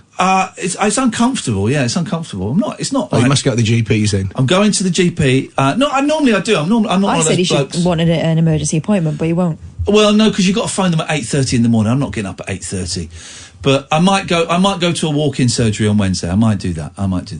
Anyway, on that bombshell, I could be dying. This could be the last time. I must say, you look all right, though. You don't look kind of jaundiced. It's not jaundice, that's for damn sure. You're not yellow looking. I'm glad. What is on your show tonight? 58:20, so we've got plenty of time. What's on your show tonight? We're talking a bit of moon landing stuff. We're gearing up for our big week next month when it is the 50th anniversary, so we've got kind of events we're doing about that, because NASA, or a collector, is auctioning off in the States the kind of handbook that NASA prepared for Aldrin and Neil Armstrong. And it's going to go for a lot of money, so that'll be interesting. We've got the auctioneer on that, which will be good fun. We're also talking to a man, an absolute legend, one of those Iron Men, who ran all 214 peaks up there in the Lake District in 6 and a bit days for a world record. It's a show off. The amount of climbing he did is 4 times Everest. And he ran it, he was sleeping 2 hours a night. It's like they're from a different species, these people, aren't they? Outrageous. I get out of breath going up the stairs, and I have to have a little sit down on the edge of the bed these days, and he's doing that. And we've got a wonderful mum on, and I say mum advisedly because that's how she's going to describe herself, who runs actually now quite lucrative business preparing 18-year-olds for university life. And she shows them, amongst other things, aversion photographs of the terrible state of, like, lavatories after a year of student occupation.